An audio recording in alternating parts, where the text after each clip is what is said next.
saying because Pauling was 11 because I assumed the jersey got ripped. So Pauling's back Eric. So was that his away jersey or was that his home jersey that got ripped? Or was it both? Well, because Pauling's one today. Because this jersey's good. That's what he was saying, is that the one's ripped, because he was wondering what the other one was. True. 0. I like that better.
in between circumstances or outside, so I'll make sure that I get to it done in no time.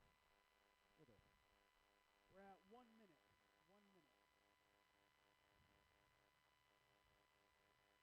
Cause I had like the hand warmers ready to go, like expecting it to be cold. Oh, that's great. Yeah. 45 seconds. But thank you for all you do, man. Thank you you too, for all buddy. you do.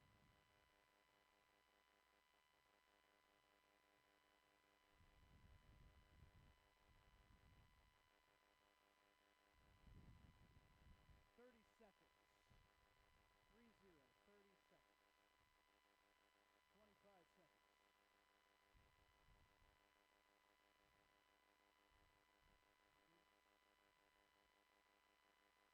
15. And 10, 9,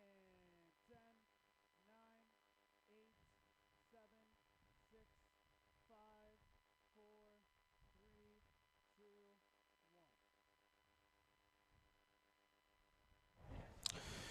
The playoffs, a time where moments of magic occur and legacies are made. And in this evening's District 4 Quad A Championship, we have a little bit of everything on the docket for this evening's contest. Shamokin, the reigning conference champions, who went undefeated last season in the regular season and secured their first district title since 2011, have created gravestone after gravestone. To our right, in the right-sided end zone of all of their opponents that they have beaten this evening. 11 opponents and 11 victories going in to defend their district championship. They go up against a very familiar customer in your Jersey Shore Bulldogs, a Bulldog team that was robbed of a championship last season due to an uncalled it offsides. And, of course, losing a heartbreaker in double overtime on this same field in the middle of the season.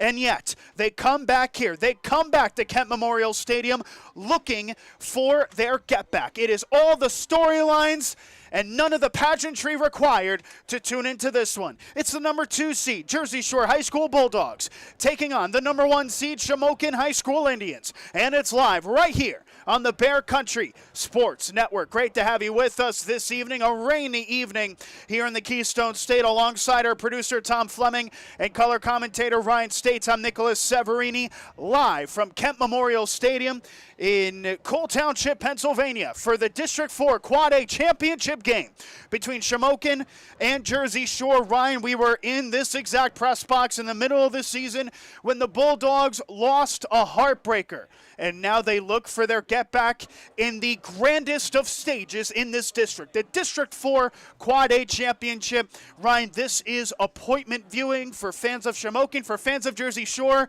and maybe even for the neutral as well. Yeah, this is a game that if you're a fan of Pennsylvania high school football, this is one that you want to tune into. Stars on both sides, and a game that, you know, the storylines write themselves. Like you mentioned, you previewed it in your mention there of the game last year, the district title game last season, where Jersey Shore attempted a field goal to win the game that Shamokin blocked due to an uncalled offsides that should have given Jersey Shore another shot at a field goal. Went uncalled. Shamokin went on to win that game, and then, of course, later on, or earlier on this season, rather, Jersey Shore losing a heartbreaking double overtime game, a game that ended 43-42, that the Shamokin Indians were able to bring a 14-point comeback and really survive what would have been an upset on this field. Jersey Shore, they are no stranger to coming on this field in a big game. This, though, might be the biggest of their last few. Shamokin, led by the third-year head coach Mark Persing, replacing former Super Bowl champion Henry Hynoski, has a record of 28-7 in charge of this Indians team. They come in with a record of 11-0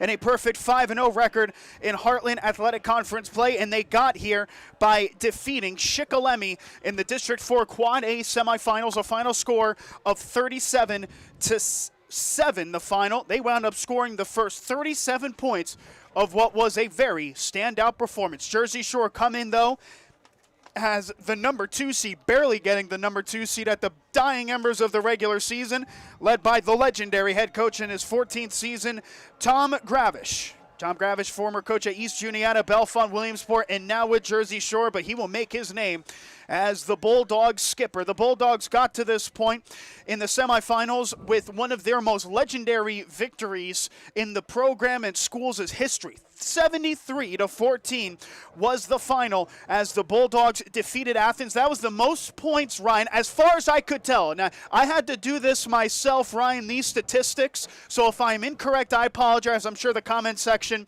on the Bear Country 999 YouTube channel can correct me. But when I looked at every single season that Jersey Shore has played that was publicly available, the last time that I saw the Bulldogs score that many points was 1922. If I'm incorrect, I'm sure the comments will correct me. But that goes to show just how emphatic that performance was. By the way, a 125-0 win against South Williamsport the last time they scored more. And in that game as well, Bo Sechrist set the program record for most touchdowns in a playoff game. 6 times he was able to find the end zone in that game against Athens. That was a program record.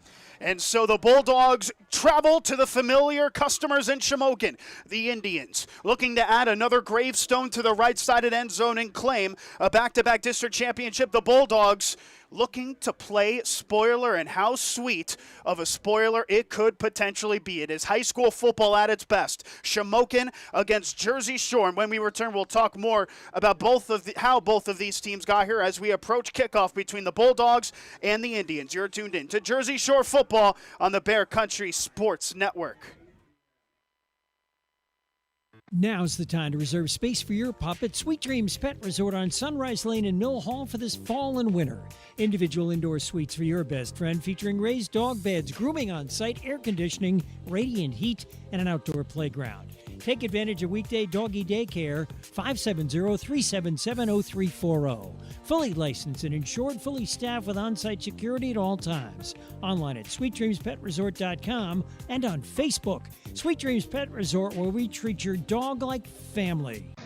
It seems like there's an automotive parts store on every corner, and they all probably have the part or product you need. But do they know what you need? And do they know they have it? For automotive parts and knowledge, come to the automotive parts store that has automotive experience, Napa Auto Parts. The staff at Napa Auto Parts has the experience to answer your questions and make sure you get what you need. Napa Auto Parts, Hogan Boulevard, Mill Hall, and Bridge Street, Jersey Shore. Napa Auto Parts, Central PA's trusted source for automotive parts and knowledge for generations. A proud supporter of the Jersey Shore Bulldogs, TLC Fuels is a family-owned local business. Established in 1998, TLC Fuels serves residential, farm, and commercial customers from their Jersey Shore location just off of Route 220 at the Pine Creek exit.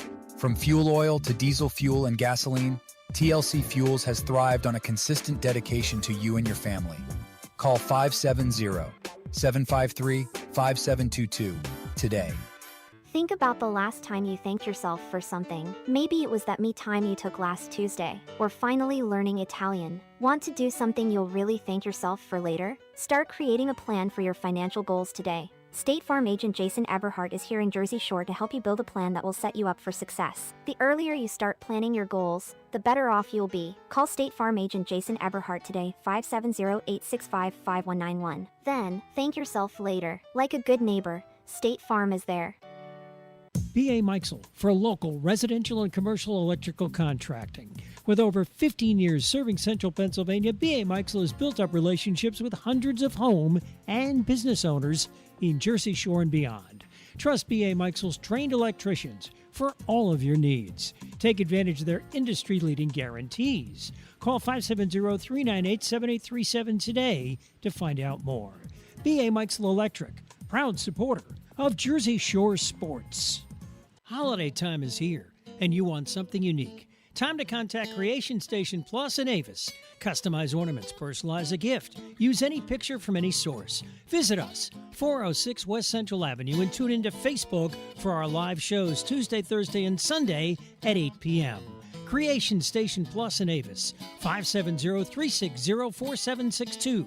Open Tuesday through Saturday 10 till 6, Sunday 10 till 4, online, creationstationplus.com. WQBR 99.9 FM. Back here live from Kemp Memorial Stadium, chatting it up here with all the folks here in the press box. There are a lot of eyes on this game, Ryan, between Shamokin and Jersey Shore. The winner are the district champions, the Bulldogs, looking to get back into that form after losing in controversial fashion on what was an impeding to the kicker, I think you would call it, on an offsides that was never called. The holder rolled out to his right, tried to make something happen. It wound up being incomplete. And that has been, I think, a play and a moment that has almost haunted this program and this fan base and all the others. And I don't think the Bulldogs would want anything more than to come back to Kent Memorial Stadium, the site where it happened, right on that end zone, and get their get back. But if they do so, it'll have to be with a much different team than last season, starting, of course, with sophomore quarterback Nolan Pauling, who is coming off of another ample performance against Athens. But the tail of the tape, Ryan, has to be what Bo Sechrist did last week, because it was, as you mentioned, a program record for touchdowns in a postseason rushing on the ground. He has just been incredible, and he is saving his best for the postseason, it appears. And as I confirmed up here in the box, not only the most a Jersey Shore player has scored on the ground in a postseason game, the most a Jersey Shore player has scored on the ground in any game in school history. Those 6 touchdowns. You go back to Bo Sechrist this season, he has been on an absolute tear. 207 carries on the year. 1,453 yards. He's averaging over 7 yards per carry. 24 touchdowns on the ground, 2 touchdowns through the air. Number 5 is a superstar, but he's got a really good tailback behind him as well in number 0, Cash Harrod. Harrod on the season closing in on 700 yards and 11 touchdowns, and he also scored a touchdown in that game against Athens. Special thanks, by the way, to Jersey Shore statistician Phil, who helped us out with that statistic on the legendary performance of Bo Sechrist. Looking on the offensive side of the ball now against Shamokin, Ryan, you're looking at what the production has been throughout the season. We have been following this team throughout all 11 weeks, coming into week number 12 in the districts. What do you think has to happen on the offensive side of the ball to get a win? Well, I think it's got to be the offensive line. They have to play their best game here today. Going left to right, you have Talon Lope, Brain Swales, Mason Larson, Nate Thompson, and Isaac Shirey. Jersey Shore needs those 5 to establish the line of scrimmage early on in this game. If they can get the run game going, that's how they're going to be able to score a lot of points. That's how they will be able to keep the ball out of Shamokin's really star quarterback, Logan Steele. Jersey Shore, they need that offensive line to be a really good unit for today's game. Should be noted the defensive side of the ball has caused storylines aplenty. Of course, their excellent performance, 73-14 against Athens, is of note. Coming with a 3-4 defensive setup, I would say the big storyline has been some of the injuries that they've picked up at linebacker throughout the season, losing Connor Yingling, who has been terrific, and it looked like he was saving his best for the latter part of the season as well. Freshman Chase Ellison has been amongst many in that spot. But in the overall term of the defensive side of the ball for Jersey Shore, what are the keys for them? Takeaways, and that's what they've been good at all season. You look at number 6, the cornerback Carson Watkins. On the season, 9 interceptions for Watkins. His partner in crime, Carter Reinhardt, 3 interceptions as well. So this Jersey Shore team, they are at their best when they are taking the football away. We saw that in the game against Shamokin earlier on in the season. Jersey Shore won the turnover battle, and that's what got them to that double overtime finish. They will need to win the turnover battle here again today. Watkins and Reinhardt combined for 3 interceptions in the win against Athens. That is the tail of the tape for the Bulldogs. When we return, we will look at undefeated Shamokin and see what has gone on in the Indian land as the Bulldogs and the Indians are set to face off about 15 minutes till kickoff live on the Bear Country Sports Network. Get ready to hit the road with Susquehanna Trailways. November 28th, it's Cozier's Christmas Village. The 29th, New York City or the American Dream Mall. On the 30th, travel to the American Music Theater for Deck the Halls. December 5th, don't miss the Pennsylvania Christmas Show. Call Susquehanna Trailways 570-322-5361 weekdays between 8 and 4. Check the Facebook page and SusquehannaBus.com for more info. Hit the road with Susquehanna Trailways. It seems like the cost of everything is on the rise, but Erie Insurance can help make sure your auto insurance premium isn't one of them. Avoid rate increases with Erie Rate Lock. Even if you have a claim, your rates won't go up until you change your car, driver, or address. Your local Erie agent is Brigandy, Gleghorn, and Hafley. Get a quote today. Erie Raid Lock is not available in all states. Other conditions and limitations at erieinsurance.com. Go to erieinsurance.com for company licensure and product details. Always supporting the Jersey Shore Bulldogs, it's the Twilight Diner in Loganton, open 7 days and featuring a full menu, breakfast, lunch, and dinner, and daily specials. So good, people ask for their food by name, and they bring that great taste on the road with the Twilight Diner on wheels. And now at this area's newest venue for weddings, reunions, and gatherings, Miller's Barn in Tylersville. Hold your next event in the middle of Amish country. Twilight Diner, 603 North Mill Street, Loganton.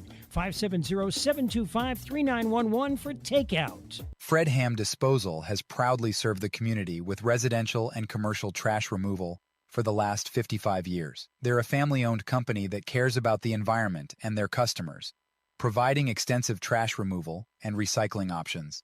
Their fleet of trucks provide reliable pickup service, and they give you a chance to pay your bill online. Fred Ham Disposal, here for you. Call 570-398-1814. Get ready to hit the road with these great trips through Susquehanna Trailways. Shop early November 11th at the King of Prussia Malls. Spend November 18th at Windy Creek Resort Casino. The 27th, the Duncan Thanksgiving Day Parade. November 28th, Cozier's Christmas Village. Call Susquehanna Trailways 570-322-5361 weekdays between 8 and 4. Check the Susquehanna Trailways Facebook page and website for more information. Hit the road with Susquehanna Trailways. Rain-X wipers are the #1 wiper blades in America. That means all kinds of drivers choose Rain-X. Big drivers in small cars choose Rain-X. Small drivers in big cars choose Rain-X. Drivers with long hair and short commutes choose Rain-X. Drivers with short hair and long commutes choose Rain-X. Drivers with pets on board, babies on board, and bored babies on board choose Rain-X. Basically, drivers who love a clear view of the road all choose Rain-X wipers, the #1 wiper blades in America. Bear Country, 99.9 FM. It's Jersey Shore versus Shamokin in the district championship live on the Bear Country Sports Network alongside Tom Fleming and Ryan States. I'm Nicolas Severini. Ryan, when you talk about what this Shamokin team is at its core, it really starts, I have to be honest, on the offensive side of the ball, tons of playmakers throughout.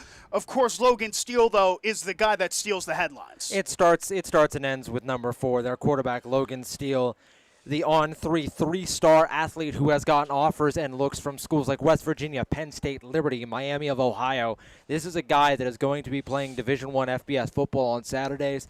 He is the one that makes this offense go. He is a threat through the air, but mainly he is a threat on the ground. This is one of the fastest players that I think that you and I have seen doing high school football this season, and even in my career of watching and looking around high school football, it is hard to find a better athlete than what Logan Steele has been this season for the Shamokin Indians. He's what bakes the bread for this team. He is the engine that makes this team go. Steele will play football on Saturdays, most likely on the defensive side of the ball, but on the offensive side, that is what he has been known for most with Shamokin. He only completed 2 passes against Jersey Shore, but they had him line up at receiver, line up at running back, and it was most notably on a quarterback power that leaped into the heavens and into the end zone and just crossed the goal line for a successful 2-point conversion, Ryan, that sealed victory for Shamokin in added time. It was probably one of the more dramatic finishes that you'll see all year long at any level. Definitely the most dramatic of finishes. And, of course, one that I'm sure Jersey Shore, if it wasn't for what happened last year, would have the most ire towards. But beyond Logan Steele, this is still a rushing offense that averages over 300 yards a game. This team pounds and pounds the rock, and it can't just be Logan Steele that does it. No, you look at number 21, Zakeem Clinton. Clinton on the season, 146 carries, 1,236 yards, and 14 touchdowns. That is good for 8.5 yards per carry. This is a ground and pound offense at heart. You'll see a lot of runs with the quarterback, a lot of straight-up handoffs out of shotgun to Clinton. You'll see some triple options, some read option in there. Shamokin does a really good job at using their speed on the outside and their speed in the run game to their advantage. They're going to get a lot of looks. Clinton, also a very powerful runner as well. Had some struggles early on in that game against Jersey Shore, but ended up finding form at the end. They will lean on this ground game heavily in today's game. He actually, and you mentioned, maybe part of the start wasn't as good. He actually wound up finishing with his season high in rushing yards in a game, 154 against the Bulldogs. Back-to-back 1,000-yard rushing seasons for the senior Clinton. And based off of rummagings that we have heard, he might not be the only threat in the backfield. But we turn to the defensive side of the ball here for Shamokin. Playmakers alike. And we hate to bring up Logan Steele again with his 6 interceptions in 6 different games. So we won't do that. But this is just one part of a secondary that has been elite, Ryan, throughout the season in terms of getting turnovers. Yeah, you have Colin Steinhardt, the other corner. He has 4 interceptions on the year. Strong safety Ryan Bickert with 3 interceptions. So these are just like Jersey Shore. They are very good at taking the football away. That's why I think this game is going to boil down to who wins the turnover battle. But also a name that stood out in that game earlier on in the season was the linebacker number 11, Xavier Paul. Only 24 tackles on the season, does have an interception, 2 fumble recoveries, 2 forced fumbles. He is also one to watch up the middle. As we step aside here, we'll have our starting lineups as we approach kickoff next between Shamokin and Jersey Shore. You're tuned in to Jersey Shore football on the Bear Country Sports Network.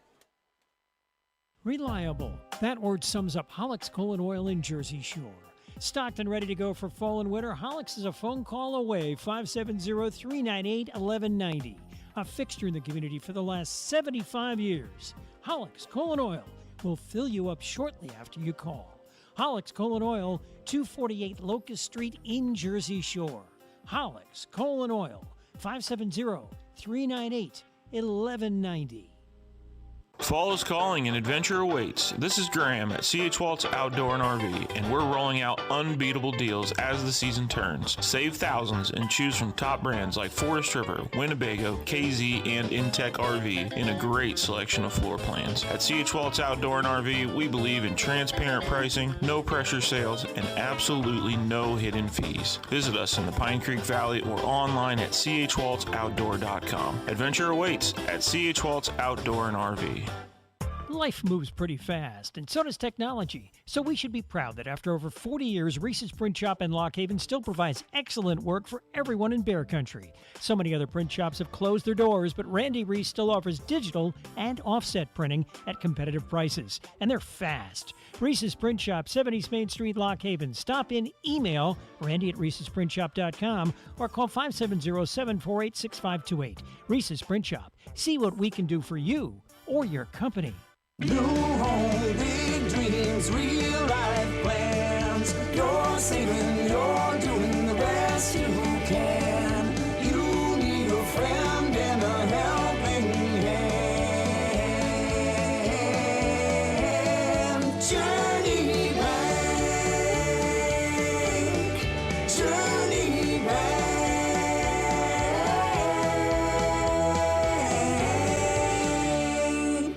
Since 1925, Erie Insurance has been providing protection. Auto, home, life, business, and flood insurance. Annuities, too. Get a great price and the service you expect from your local Erie agent, Fager Insurance Agency in Lock Haven. Serving the area for the last 57 years. Find out why over 90% of Erie Insurance customers renew year after year.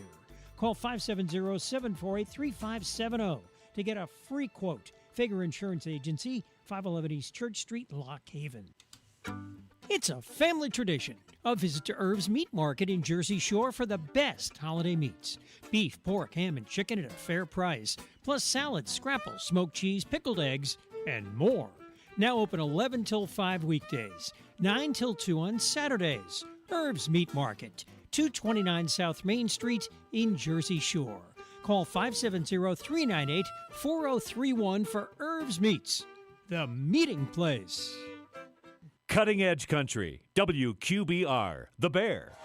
Both teams out onto the field, and it doesn't look like there will be a meeting at midfield like there was in the regular season contest between these two, but Jersey Shore will play Shamokin, and it will be live on the Bear Country Sports Network, and they are talking a little bit as the fireworks go off to our left, and now both sides of benches are now having some words with each other as well. This is postseason football, baby. Let's do it. The starting lineup starting with the Bulldogs. The sophomore quarterback is Nolan Pauling. The receiver trio, Carson Watkins, Luke Ryan, and Carter Reinhardt. The tailback duo, Bo Sechrist and Cash Harrett. The tight end is Luke Thompson. Offensive line left to right, Talon Lowe, Braden Swales, Mason Larson, Nate Thompson, and Isaac Shirey. The defensive three, Grayson Talon Lope, Isaac Shirey, and Braden Swales. Linebackers Chase Ellison, Luke Thompson, Bo Sechrist, and Cash Harrett. The secondary, Carson Watkins, Luke Ryan, Nolan Pauling, and Carter Reinhart. On the opposite side for Shamokin, the quarterback duo is Logan Steele and Barrett Walsh. The receiver duo is Colin Steinhardt and Ryan Bickert. The tailback duo we'll call is Akeem Clinton and Jace Gink. The tight end is Andrew Kuzmic. Offensive line left to right, Brant Krieger, Chase Anderson, Isaac Glover, Robert Whitmer, and Tyrone Garrison. 3-4 defensive set sees Robert Whitmer, Isaac Glover, and Nathan Coletta on the line. The outside linebackers are Akeem Clinton and Dylan Felix. The mics are Liam Montgomery and Xavier Paul, with Noah Rinkus recently getting plays. In the secondary to round it out, the defensive backs are Colin Steinhardt and Logan Steele. The safeties are Ryan Bickert and Jace Gink. As we'll step aside for the anthem, kickoff is next on the Bear Country Sports Network. Charles Construction is a full-service site development contractor performing all phases of residential and commercial work. Excavation, foundations, sewer, water, and underground utility installation. Paving, too, also working with the natural gas industry. Community-oriented, Charles Construction supports the Jersey Shore Bulldogs. Call today, 570-753-3595, located in Avis at 858 East Central Avenue. Charles Construction, serving the community for the last 54 years. You owe it to yourself to come into Kleiny's Home Furnishings, Route 150 between Woolrich and Avis, and find out for yourself why generations of happy customers keep coming back, keep coming home to Kleiny's. Quality, value, service, selection. And Kleiny's offers free delivery and 6 months same as cash. Right. That's why it keeps our family coming back, coming home to Kleiny's. Online at Kleiny'sFurniture.com. From mowing to harvesting and taking care of snow, Daughter Equipment just south of Mill Hall on Route 64 has what you need to get it done. Want to keep your home warm and cozy? Check out the Crown Royal Outdoor Furnaces. If you're cutting your own firewood, Daughter Equipment is your steel dealer. Daughter Equipment for Kubota, Honda Power Sports, Suzuki, Land Pride, steel, trailers, and accessories. See it all now at Daughter Equipment, just south of Mill Hall on Route 64. Visit us online at daughterequipment.com. Hey, it's Giveaway Jade from Alexander Kia, 933 Broad Street, Montoursville. August was a great new car month. We exceeded Kia's objective, which is great news. But now I have over 100 pre-owned vehicles in stock, serviced and ready for immediate delivery. Rates are coming down, banks are getting aggressive and approving loans like never before. Alexander Kia, 933 Broad Street, Montoursville. At alexanderkia.com. And remember, we're taking the deals the other guys won't. Looking for a great time in Avis? Head to Mother Carol's Midtown Bar, the friendliest place in town. Grab a cold beer or malt beverage, soak in the good vibes, and meet the amazing bartenders and friendly crowd. Challenge your friends to PA skill games or shoot some pool. And yes, smoking is permitted. Family owned for 49 years, you'll find us at 111 West Central Avenue in Avis. Open 3 to 10 Mondays, 11 to 10 Tuesday, Wednesday, Thursday, and 11 to 11 Fridays and Saturdays. Help a brave little boy suffering from neuroblastoma. 14-month-old Luke is a patient at Geisinger receiving treatment for his illness. His family needs all the financial help they can get. So plan to spend Sunday at the Nittany Valley Volunteer Fire Company for the chicken barbecue starting at 11 and the massive raffle drawing starting at 5. If you can't be there, contribute through GoFundMe, and you can find the link to Luke's journey on our website, bearcountry999.com. WQBR 99.9 FM. Both sets of captains at midfield as they do the, I guess you would say, the re-ceremony of the coin toss that took place about 15 minutes prior.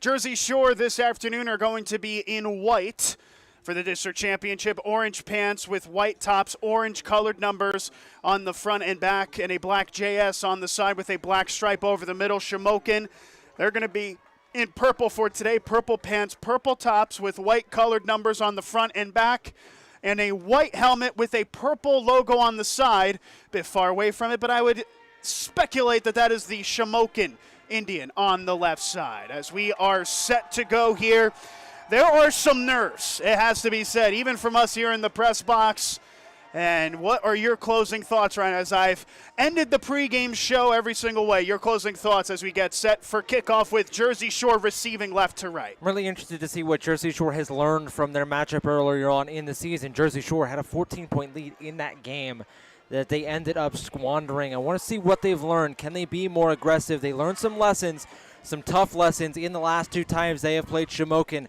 How are they going to come out and look here on this first drive? The coats and umbrellas are out. The rain is in the downfall. 51 degrees at the time of kickoff. Shamokin in purple. With the ball spotted at their own 40, middle of the park, will tee it away. 2 back deep to return for the Bulldogs from right to left. Both parties stationed at their own 2 to 3 yard line. This game ended in heartbreak. For the Bulldogs this season, it ended in controversy almost a year ago today as Colin Steinhardt takes a very steady step back away, 10 yards from the football, and is set to send it into the heavens as we get the 2025 District 4 Quad A Championship underway here at Shamokin. This one will take a couple hops and then field it at the 8. Oh, and the returner had a knee on the ground. He had a knee on the ground, and that is going to negate the return as the Bulldogs will have poor field position to start this one off. But nonetheless, with them starting at their own 8, here comes the Bulldog offense led by their quarterback, Nolan Pauling. That was Reinhardt that took a step. And this is an offense that was not very used to starting in their own territory last season. They've very frequently started in enemy territory in that game last week against Athens. This is unfamiliar territory for them in a few weeks.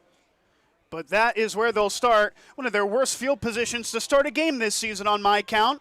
On the right side hash, call it the 7-yard line is where they'll mark it. A 1st and 10, twin tailback set, 2 receivers right, 1 receiver left. The quarterback, Pauling, takes the snap. An early blitz coming. Gets a handoff weak side. Gets met at the line of scrimmage. Pushes the pile forward as the tailback.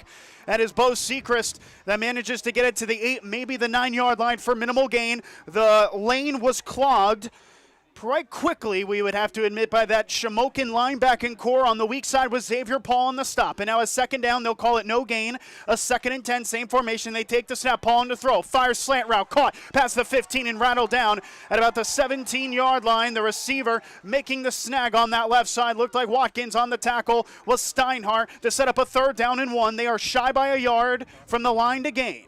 And a good catch there. Watkins matched up against Steinhardt just on a short little in slant route. A good throw from Pauling. Hit him right in stride to get him close to the marker. Just over 11 minutes left already here in the first. A 3rd down and 1. It's a quarterback power. Pauling takes a weak side. Tries to get forward. He does lunge himself out of bounds. This will go towards the 20-yard line. On my view, it looked like enough for the first. It's not the most favorable spot, only to about the 18-yard line.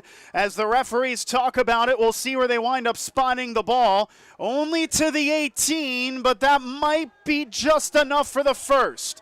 The referee on the near side is in confusion. The Bulldogs want it to be a 1st down. It's right at the sticks. And they're going to say on initial viewing it's short. And now the head referee changes the signal. It's a 1st down. Nolan Pauling, the quarterback, went out of bounds, and he got just enough to move the chains. A pickup of 1.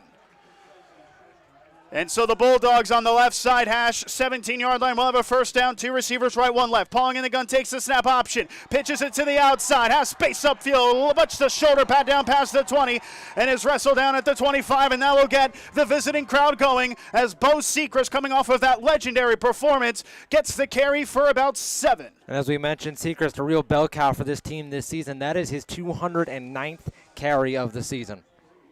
That is about what he has done all season long as well. Get the extra yards. 2nd and 3.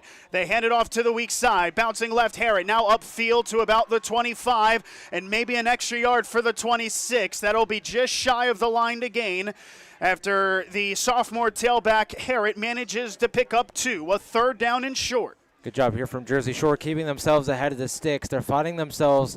It's the 2nd time they're facing 3rd down, but both times it's been 3rd and short. Minute and 45 seconds into the game, a 3rd down and short. Pauling in the gun. There's some movement on the line. No flag as they'll take the snap. Curl route pass. Deflected it incomplete.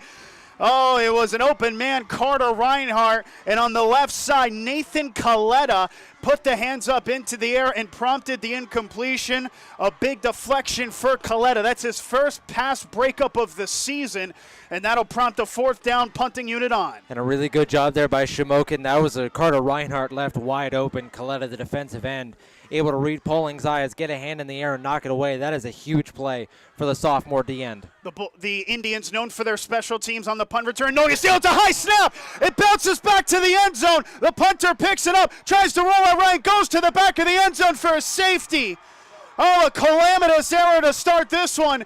The Bulldogs, who have not had a poor snap, on my view, on special teams throughout the season, had a bad snap there. Luke Ryan picked it up about 7 yards deep in the end zone, rolled out to his right to try to create space, but the edge rushers were already to him as he was forced to step out of bounds, and Shamokin will have a safety to take the lead. Just a minute and 53 seconds in the game. That is a massive, massive miscue early on. And for 2 games prior to this one, each game decided by 2 or less points. I think each game's might have each been decided by 1 point. Getting 2 points for free there on a safety, that is a huge mistake for Jersey Shore on that one. They've had some poor snaps this season, but all of them have went low. We've seen Ryan a few times have to scoop some balls up off the ground and punt them away. We've not seen a high snap yet this season. That one, maybe that's the pregame jitters, getting to the district title game. A lot's on the line, and the players know it. That one sailed over Ryan's head. A good job by Ryan to pick it up and not let it be a touchdown and run out of the back of the end zone for a safety. But that is a calamitous error, like you mentioned, for Jersey Shore. This is not something we really had to talk about much this season, but Jersey Shore graduated a vast majority of their starters on both sides of the ball. These are a lot of underclassmen and a lot of guys that haven't had as much game time as Shamokin starters have in comparison, as this one is pooched to the 30, returned to the 35-40, taken to the 45, and wrapped up at midfield. One of the gunners who is there on the return, it was actually the returner himself, Gink, typically the fullback, taking it all the way to midfield. So 10 minutes and 3 seconds left to go in the first quarter. Shamokin 2, Jersey Shore nothing in the first look at this offense led by the dynamic, ever-expressive quarterback Logan Steele.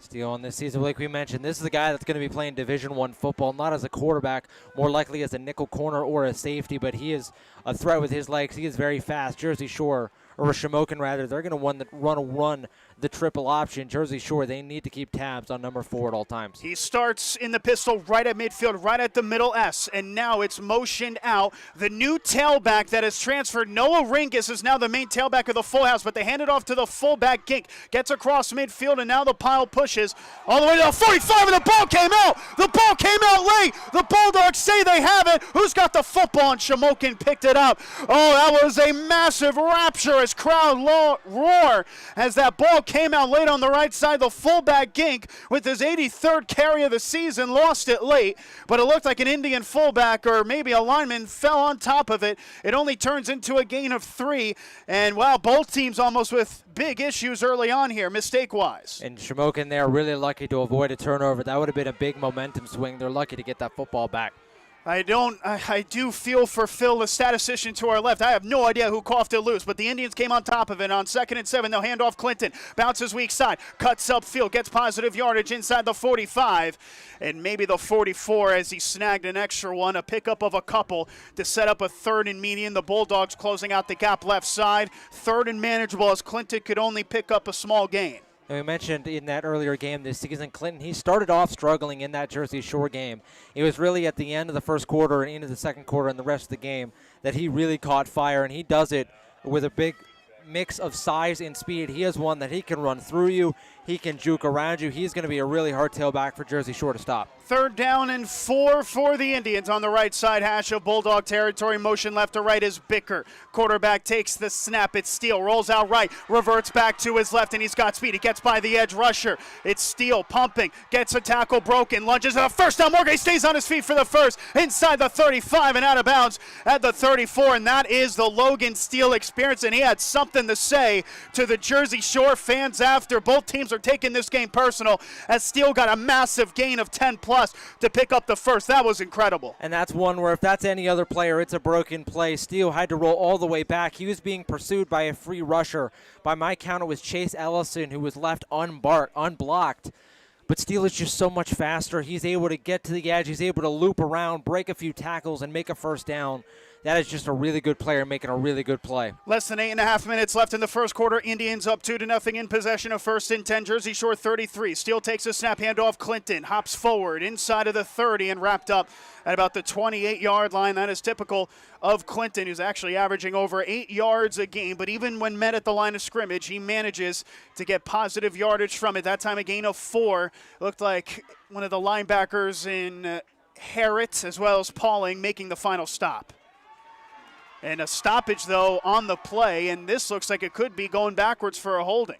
I think this is a sideline warning, Nick. I saw the a head sideline referee warning. My apologies. Motion towards the sideline. I think Shamokin, after the big play, they were starting to come on the field to play a little bit. Good call there, Ryan. So a sideline warning on Shamokin. On my count, I believe they got one last game as well. 8 minutes left in the first quarter, 2nd and 6. Steele in the gun, motion left to right. They'll take the snap. It's handed off to the flanker. Gink tries to bounce to the outside, gets forward outside the numbers, and is rattled down inside of the 25 to the 24. On my count, that's shy of the first down marker as Gink, the fullback, lined up as a tight end, took the flanker handoff and picked up 5. 3rd down and 1. And Gink took a shot on that play. I think it was Luke Thompson out there on the far side delivering the hit.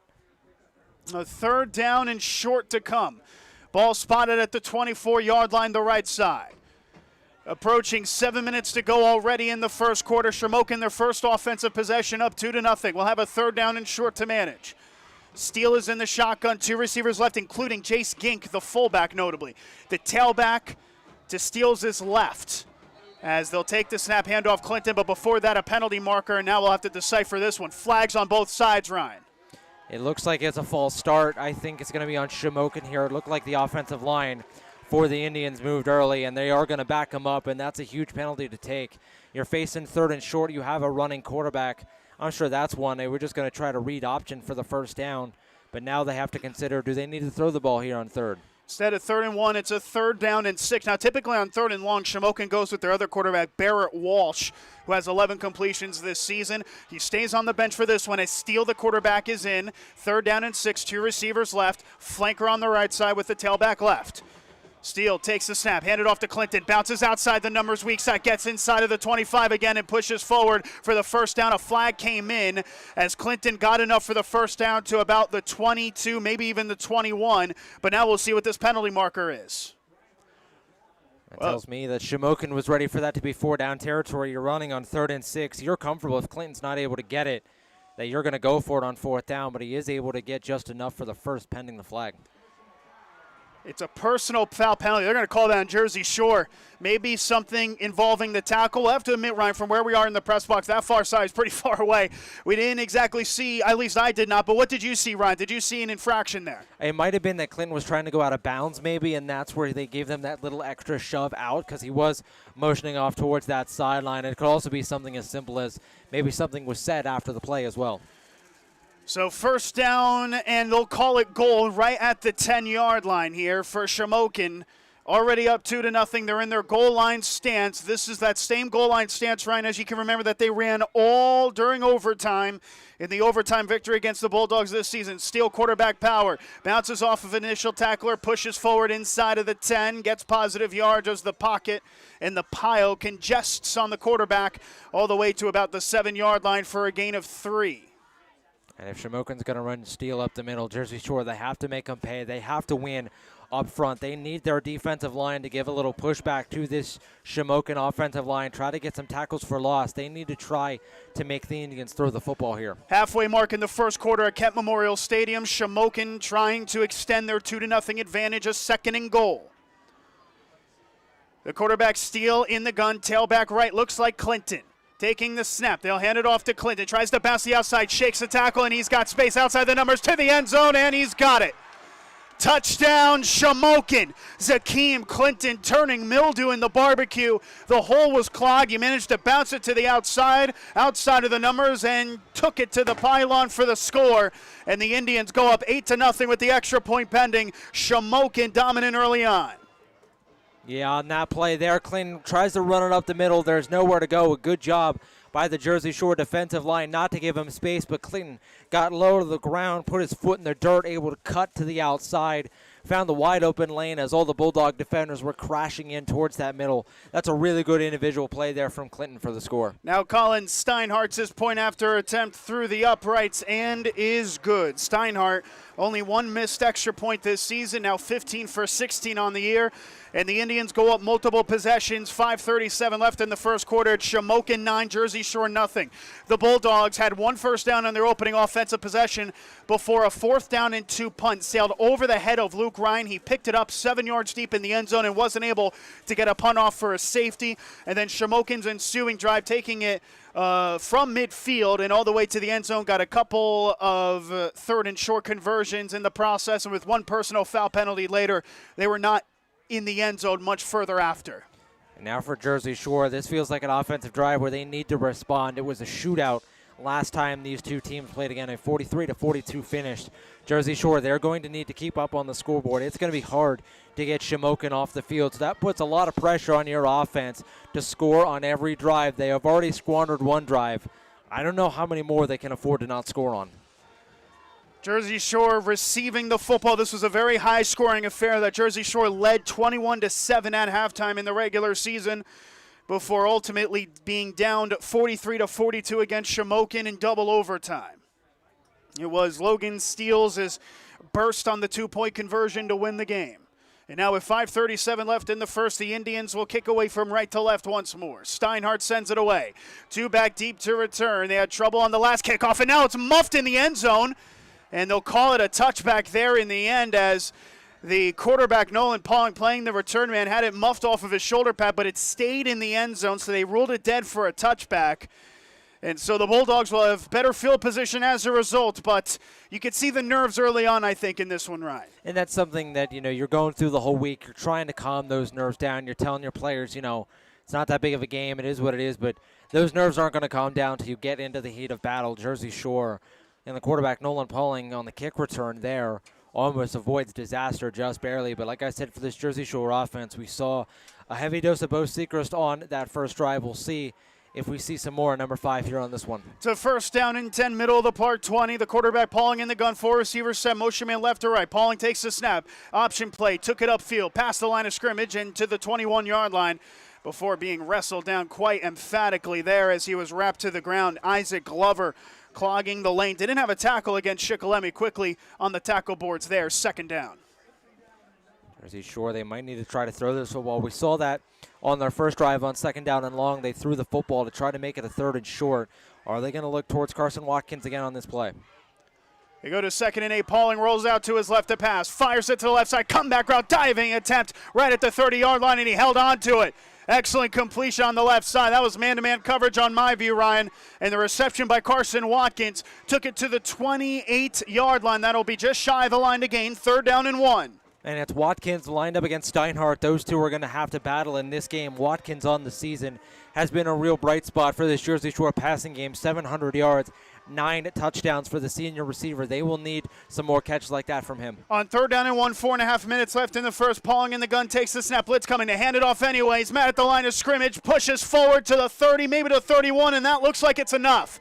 On my view, he got it. The tailback on the carry got met behind the line of scrimmage. That was Bo Sechrist, but pushed forward and got enough for the first. That's tough running for the senior. And that's what he does best. Bo Sechrist, he is such a good job at able to fall forward for the extra yardage. That's why he has the huge amount of yardage he does this season. He does a really good job at getting the most of the space he's given. 1st and 10, left side 31. Pauling option play. Shakes a tackle in the backfield, gets free. He's got the first down at the 40. Breaks another tackle across midfield into Shamokin territory and wrapped up at the Shamokin 44. A touchdown-saving tackle by Ryan Bickert as Pauling, slippery when wet, gets inside and towards the rain. He gets enough for the first. And we've talked about all game Logan Steele and how a threat he is with his legs. Well, do not count out Nolan Pauling on the season.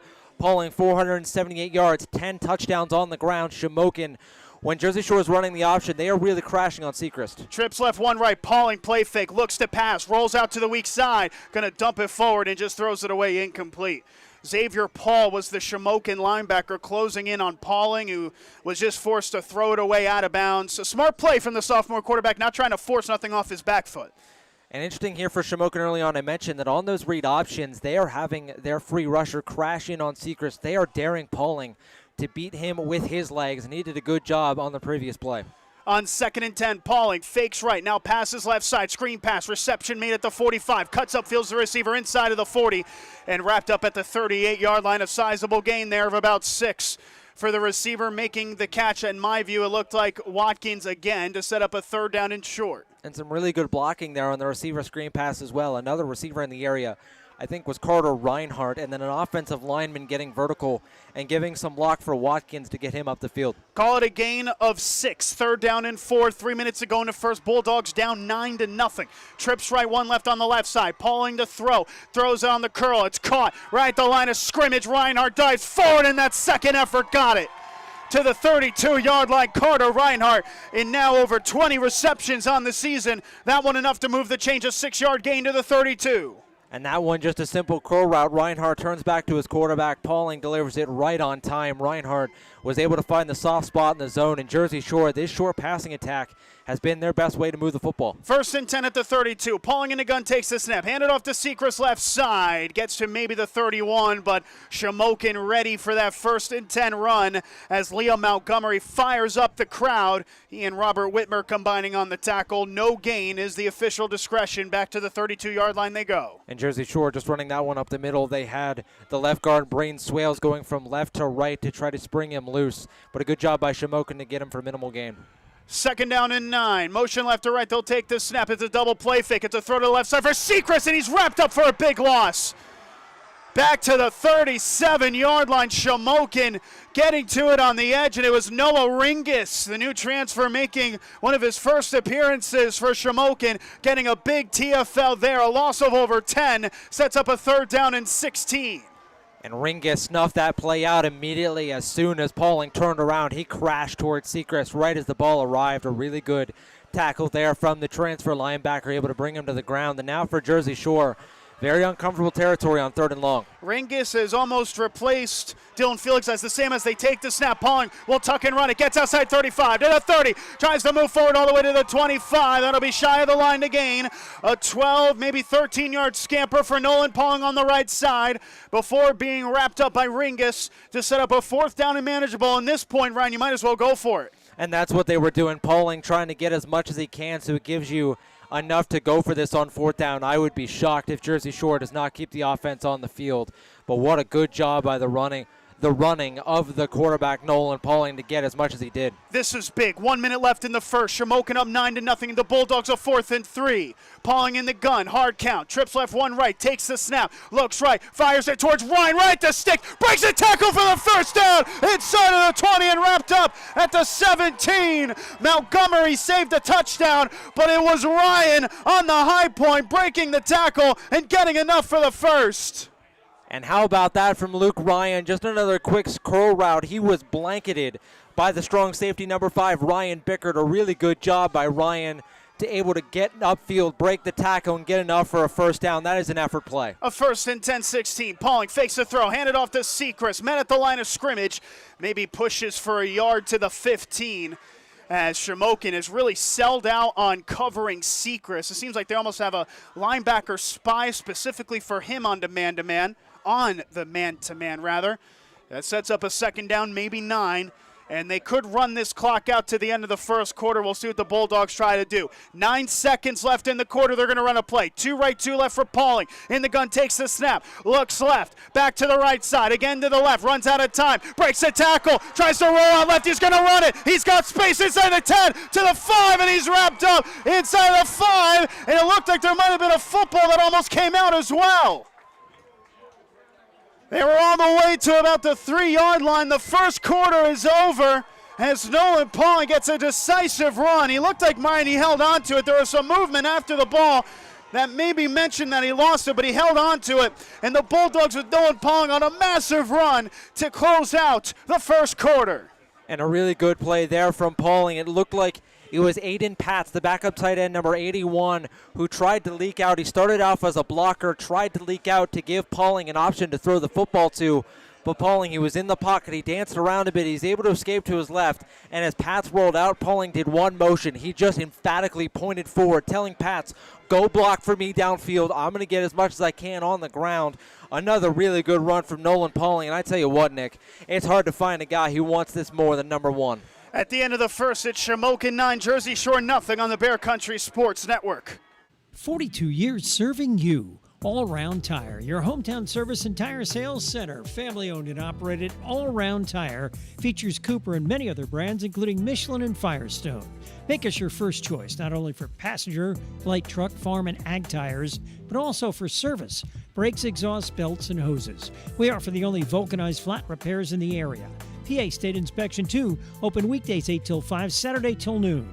All Round Tire, Cement Hollow Road, Jersey Shore. Over 900 tuning in on the Bear Country 999 YouTube channel. It is Shamokin up 9-0 against the Bulldogs, but Jersey Shore first down and goal at the 4-yard line, left side hash. 2 receivers right, 1 receiver left. Pauling in the gun, twin tailbacks set next to him. The tailbacks typically Sechrist and Harrod. Watch out for Sechrist. He's on the left side of number 1. Harrod to the right. Pauling takes the snap. Option play. Tries to take it. He lost the football. Oh, and Shamokin has it.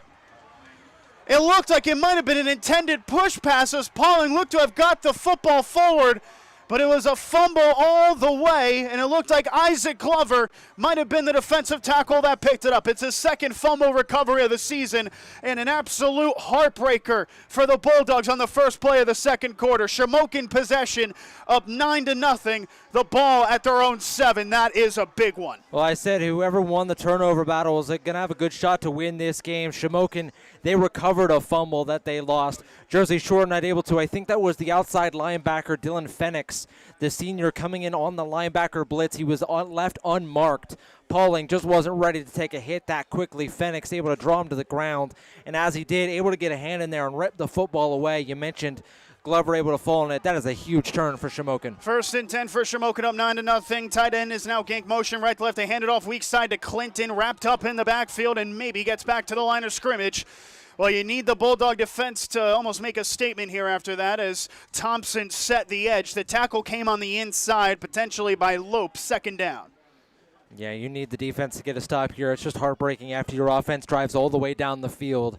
You get into the red zone, then you get a turnover. They need their defense to get a stop and give them some momentum back. 30 seconds into the second quarter. Shamokin a 2nd and 10 at their own 7. Gink motions right to left again. Taking the snap, steal. Quarterback power to the outside. Tries to cut back inward. Gets back past the line of scrimmage and approaching the 10, maybe 11-yard line for a 4-yard gain by the junior quarterback, Steele. Good run there. Just another quarterback blast with Steele up the middle, and that's what they're going to do. You're going to see some trickery, maybe some read options, but when they need the yardage, it is just going to be a straight quarterback blast with Steele up the middle. Not only is he fast and shifty, he is also a very powerful runner. He's got a lot of motion in those legs. He's able to drive piles forward. We saw it there. He's just someone that's so hard to bring down. Jersey Shore, though, a good job to set this up to a 3rd and medium. 3rd down and 6 for Shamokin. This is a big potential stop for the Bulldogs if they can get it. On the left side, 11, Steele in the gun. Taking the snap, fires left side, caught to the 15 for the first down, breaks a tackle to the 20. Steinhardt past the 25 and rattled down at the 29, maybe even the 30. It is a 19-yard gain for Colin Steinhardt. He's coming off of a season-high 5 receptions against Shikellamy. That one his first of the day, and the biggest one of the game so far, converting a very important 3rd down for Shamokin. And you're just so used to Shamokin running the football. Anytime they pass it, it feels like it's a surprise on that one. They have Steinhardt just running a quick comeback route. Steinhardt has been the leading receiver for this Shamokin team. That's a huge job there to pick up a 1st down. 1st and 10 to the left side, 30. It's a full house formation with Steele in the gun. Takes the snap, handed off to the tailback, Ringus. Breaks a tackle in the backfield. Gets to maybe the line of scrimmage. In fact, he lost a yard all the way to the 32. Good contain for the Bulldogs. They really stacked the box, didn't they, as they managed to close the gap quickly. And that was Chase Ellison, the linebacker, coming off the edge. We mentioned earlier on he wasn't able to chase down Steele on the scramble. He did a really good job getting to the running back there. He was blocked. He was able to get a hand out there and kind of pull the running back backward enough that allowed his teammates to bring him down. That is a great play from the true freshman. Back to the 28 for a 2-yard loss. 2nd down and 12, 9.5 minutes left in the half. Play fake for Steele, looking to throw. Rolls out right. He's got fire off his back foot, and it is in the air and intercepted. It's intercepted by the Bulldogs at the 47. Nolan Pauling with the pick. And the man who ended the last offensive drive now gives the Bulldogs offense life once again with the interception. Redemption day for the sophomore. And Shamokin there, Steele drop back to throw. They were looking for the tight end, Andrew Kuzmic, down the field. Pauling read it the whole way. He was playing as that deep free safety, almost playing center field on that play. Steele lofted it up there. A really good job by Pauling to read the quarterback's eyes and take the football away. That is a huge turnover. First play from scrimmage, Pauling to pass, rolls out right, fires right, caught by Thompson just shy of the 40-yard line in Shamokin territory to about the 42. A 6-yard gain for the tight end Thompson, who has now his first reception in 3 games after being held without a catch against Central Mountain in Athens. That one going, actually not give him a very favorable spot there, just 5 yards to the 43. For Jersey Shore, this feels like a drive. You get a turnover, you have to find points. On second down and manageable motion right to left, they'll take the snap option. Pauling takes it back to the line of scrimmage as he cut inside, but didn't get much more than that. They were ready for it. It's that name again, Montgomery, who managed to get in the mixer. Glover in front as well. Third down, and they'll call it a we'll say third down and 5. No gain, back to the line of scrimmage. 9 minutes left in the first half. Shamokin 9, Jersey Shore nothing. And for Jersey Shore, they're making some personnel changes. Cash Harrod coming out and Carter Reinhardt coming in. Looks like this might be a passing down for the Bulldogs. Trips right, 1 left. Pauling in the gun. Takes the snap to throw. Fires right side. Tipped in the air. And incomplete. That looked to be tipped on the line again. Not the first time it's happened.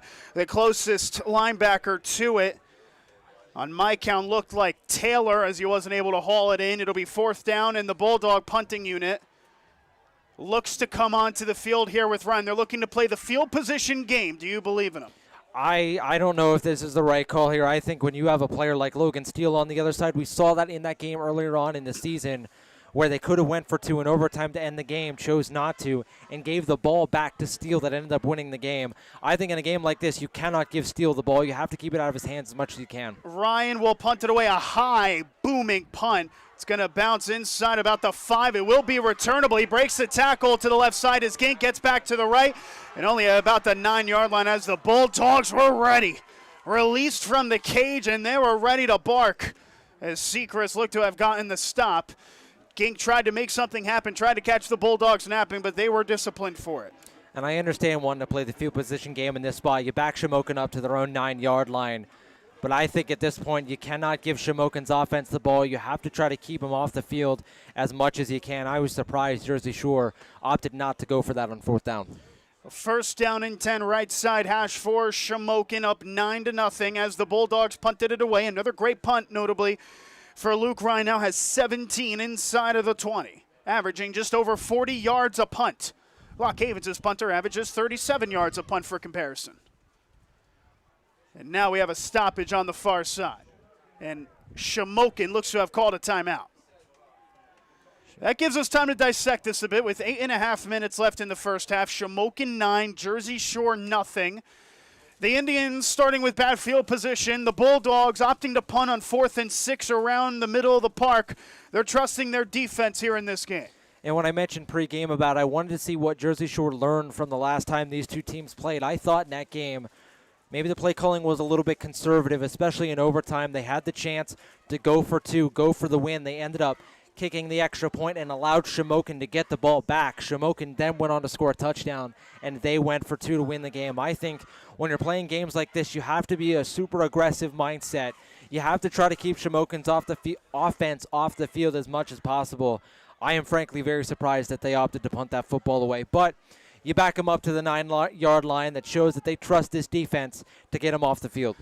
The Indians have trusted their offense all year long, averaging over 40 points a game and over 300 rushing yards a game. They're a perfect 6-0 at home this season. They have won 13 straight home games. Their last loss against Fleetwood, 42-41, back in November 3rd, 2023. They have a 1st and 10 at their own 9. Steele right side, takes the snap, looks to throw. He's under pressure, hit as he throws. He just fires it over forward, and it's incomplete. And now the question is, was there a receiver in the midst of this? Ryan, what are you thinking after that one? Steele was hit as he threw it. He just kind of threw it forward. There was a crowd in the middle of it. I think Jersey Shore won a safety, but what is the call here, Ryan? What do you think? It's going to be an incompletion with no safety. The Indians will have a 2nd and 10. It looked like they had a receiver. I think it was the fullback, Jace King, coming out of the backfield, who was in the area of that throw. So I think it's a correct call that is not intentional grounding. But I am, frankly, incredibly surprised that Steele threw that football. You are taught right away, if you're getting run back, you need to throw it out of the end zone. You cannot risk his safety. But this is negated because of an illegal man downfield penalty, by the way. That is why it's backed up 5. It's an illegal man downfield, a 1st and 15 at the 4, Steele in the gun, snapping from the goal line. He hands it off to the tailback, gets forward, past the 5, all the way to about the 11-yard line. That's a gain of 7. This rushing attack for Shamokin is as prudent as ever, as Clinton got a 7-yard gain. Yeah, that illegal man downfield maybe helping Shamokin out. Instead of facing a 2nd down and 10, they're now facing about a 2nd down and 8. A really good run up there in the middle, and Shamokin just trying to get as much yardage as they can off the ground and try to back themselves off of their own goal line. 8 minutes left in the first half. Shamokin 9, Jersey Shore nothing. The Indians in possession with 2 receivers on the left side. Steele in the gun, takes the snap to pass. Steps up in the pocket, has time, runs out of it, rolls out left, now moves forward, and he gets wrapped up right at the line of scrimmage. That time the Bulldogs were there to contain it. The defensive line making the difference as there is no gain on the play. A 3rd down and 8. 7.5 minutes left in the half. The Bulldogs trying to get the football back. And a really good job here by this Jersey Shore secondary. That was a design shot play for Shamokin down the field. Steele saw nothing open. He panicked a bit in the pocket, rolled out, trying to make a play with his legs. A really good job there by the Jersey Shore linebackers to get off their blocks and bring him to the ground. Overall, just a great play by this Bulldogs defense. They do give him a gain of a yard, so a 3rd and 7 to the 12. 2 receivers set for the junior Steele. Tailback to his right. The 3-star recruit with a motion man right to left takes the snap. Blitz coming in. Sidearm sling to the left side. Nearly intercepted. Oh, it was a slant route to the left. The Bulldog cornerback on that side was ready for it. I believe it could have been Watkins who was on that side, who read it very well and nearly got a monumental interception. It will be a 4th down, and the Indians will punt it away. The Bulldog defense doing their job, and they almost had a game-changing play right there. And that's the 3rd time that Steele threw a ball that was nearly intercepted. That one, Watkins, the crashing corner, nearly able to almost steal it out of the Shamokin receiver's hands. They're lucky to get that one back. This one a good snap on the punt. It's boomed away, staying in Shamokin territory, and a fair catch made. At about the 48-yard line, Carson Watkins had some room to run. There's a great block applied on the near side by Ryan to Gink. I'm not sure if Watkins expected that block as he waited for the fair catch, but still, it will be good field position for the Bulldogs, down 9-0 with 6:58 to play in the first half. It should be noted, Shamokin are getting the ball to start the second half with the Bulldogs receiving first. And on that last drive for Jersey Shore, we saw them drive all the way into the Shamokin 10-yard line. It was the quarterback, Nolan Pauling, getting the bulk of the yardage on the ground with his legs. We'll see what the Bulldogs do here on this drive. Shamokin, they have been daring Pauling to beat him with his legs. Will they do the same again? Well, what's happening here? This looks like a new quarterback, Ryan. We'll have to see. It's Watkins at quarterback, hands it off to the tailback left side, gets inside of the 45 and wrapped up at the 44. Carson Watkins is at quarterback for Jersey Shore. He handed it off to Harrett for a gain of, we'll call it about 4 yards to set up a 2nd and 6. On my count, I could be wrong here, Ryan. We have not seen this at all this season. Pauling is the receiver, I think, on the left side, Ryan.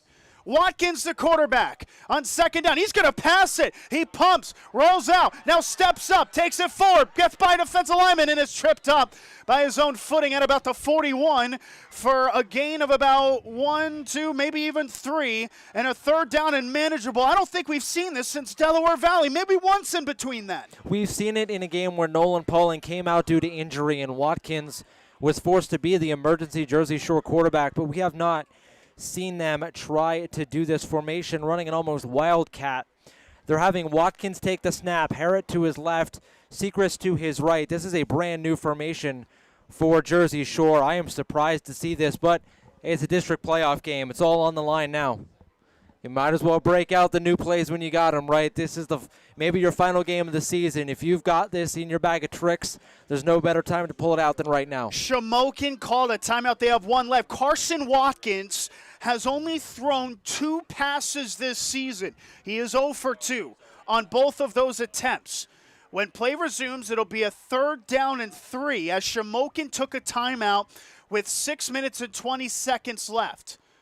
We're looking at the setup here. Luke Ryan and Carson Watkins, 2 seniors who have combined for over 1,200 receiving yards, bumping each other up here. Pauling I do not see in the game now with Ryan and Reinhardt on the side. Watkins in the gun on 3rd and 3. Hard count, but it's for a flag not given. Watkins is going to change the play. Oh, he's looking like he's been here before. 10 to snap for the senior. Twin tailback set. He takes the snap. Hand it off to Secrets. Cuts inside of the 40, and pushes the legs forward to about the 37. That's enough for the first down, and it is. There are some dramatics happening here. Live from Kent Memorial Stadium, Nolan Pauling is out at quarterback. Carson Watkins is in. We speculate, Ryan, that this comes from an injury. A 1st and 10. Watkins is going to pass it. He's going to fire it deep. Looking for Reinhardt, and it is intercepted. It's intercepted by Colin Steinhardt. Watkins was looking for Reinhardt down the left side. Steinhardt was shadowing, and the receiver/cornerback gets his 5th interception. It's his 4th in as many games, and Shamokin's offense comes back out onto the field. And you mentioned that Watkins in at quarterback. That is his first pass attempt of the season. He was throwing it downfield one-on-one coverage with Reinhardt. Reinhardt there, the throw was a bit behind him. Reinhardt tried to come back to the football. It was a good job by the corner, Colin Steinhardt, to take it away. But you mentioned that we think Nolan Pauling might be injured. I am looking on the sidelines. I do not see the number 1 jersey on the sideline. It's Dalton Rerig, though, Ryan, in at safety. Dalton Rerig is in at safety. That is Pauling's typical position. A 1st down and 10, just under 6 minutes left in the half. They're going to hand it off to the flanker, Gink, wrapped up from behind, breaks out of it, gets to the 15, keeps the legs going all the way to about the 20-yard line. That is rather Ringus in for Gink on that tailback carry that picks up about 9 and sets up a 2nd and 1. I mentioned Ringus, the transfer, did not play the last time that these 2 teams met. He was injured for that game. He is a linebacker and a running back. A really good job there on that play to somehow get out of a pile and pick up a few extra yardage after it. This is a name that Jersey Shore not seen yet this season, maybe catching him by surprise. 2nd down and 1, ball spotted at the 20-yard line. Shamokin up 9-0. The quarterback stealing the gun, a twin tailback set. He'll hand it off to the left side. Tailback cuts upfield, has the 1st down to the 25, and a wrestle down at the 26. That'll be enough to move the chains as Ryan was involved on the stop. Shamokin a 1st down, and with now an injury to Nolan Pauling, you do not want it to be like this. You simply do not. I don't think either side wants it to be like this either. Yeah, this is one that now the injury of Pauling looming large. Again, I do not see a number 1 on the sidelines by my count as of yet with the new safety, and it's almost certainly an injury for Pauling, the reason he's out of this game. And for Shamokin, it gives them a chance to really take control. A 1st and 10 to the 26. 2 flankers set up. Receiver left. Steele is in the gun. Flanker motion right to left is Ringus as they'll take the snap. Handoff Clinton on the weak side. Oh, he stiff arms him man to the 30. He's got the 1st down and more to the 40. Across midfield, he's got 1 man to beat. Opposite 40. 35. Shrugs off of Rerig. He holds on to him inside of the 20 and is wrapped up at the 17-yard line. Dalton Rerig saving a touchdown. That was a great tackle, but Zakeem Clinton has stolen the show here in the embers of this first half. A couple of stiff arms, and now we have a stoppage as a Jersey Shore player is down at the line of scrimmage. It'll be a fresh set of downs for Shamokin with 4:23 left in the first half, up 9-0. And a mean run there for Zakeem Clinton. Put him on angry runs this week. A good job there. He bounced it to the outside, puts his arm into the chest of a Jersey Shore defender, shoves him to the ground, is able to use his speed to get to the 2nd level. It was a touchdown-saving tackle, you mentioned, Nick, by Dalton Rerig, and it looked like Clinton might have almost lost the football there. I saw a little bit of a bobble as he went to the ground. But for Jersey Shore, the question becomes, who's the player down at the line? Dalton Rerig did a very good job, didn't he? Chasing him down. You have to think of Rerig's position. You're coming in for Nolan Pauling, who has been a stalwart at safety. Rerig with not a lot of meaningful minutes this season as that safety option, but the sophomore against one of the meanest and toughest tailbacks in the region, maybe even let alone the state. He managed to get the open field tackle to save the touchdown, but of course now The focus is on the injured Jersey Shore player. It happened right at the line of scrimmage. Ryan's being tended to by the medical staff. Looks like communication going on, which is a good sign. Allows us to recap what has been this game so far. 4 minutes and 23 seconds left in the second quarter. Shamokin 9, Jersey Shore nothing. This is a Jersey Shore fan base and community that has been through the ringer. Has been through a lot. Heartbreaking defeats in multiple sports in multiple ways. And this would just, as of now, not look to be one of those as well. As the injured Jersey Shore player comes off, I believe that is Luke Thompson. Number 10, Luke Thompson, that is another really key figure of that team. Thompson with just under 90 tackles coming into this season, coming off of the field, being tended to by the medical staff on the near side.